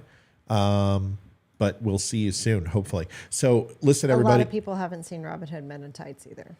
What the hell is wrong with you people? I know. I told them that's their homework. I want a full report. You guys did the what? Robin Hood Men in Tights. It's really good, and I like it.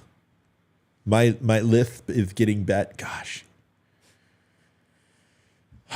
All right, boys. Nick Fuentes is a douchebag, and just wanted to let you guys know. Thanks for watching the Don't Unfriend Me Show. Go pick up a hat, a shirt. You can go get your sweatshirt, hoodie. Get yourself a hoodie.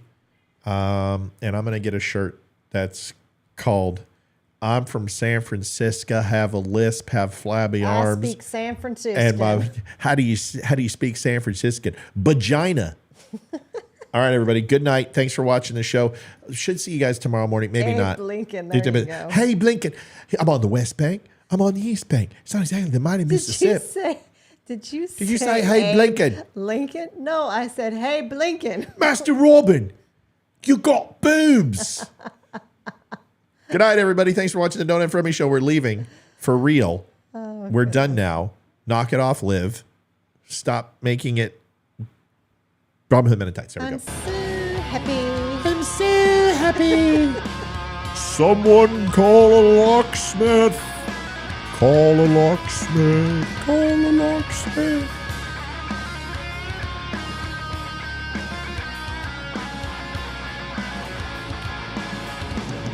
Hunt King Forest illegal deer. In hunt. He's a smoothie.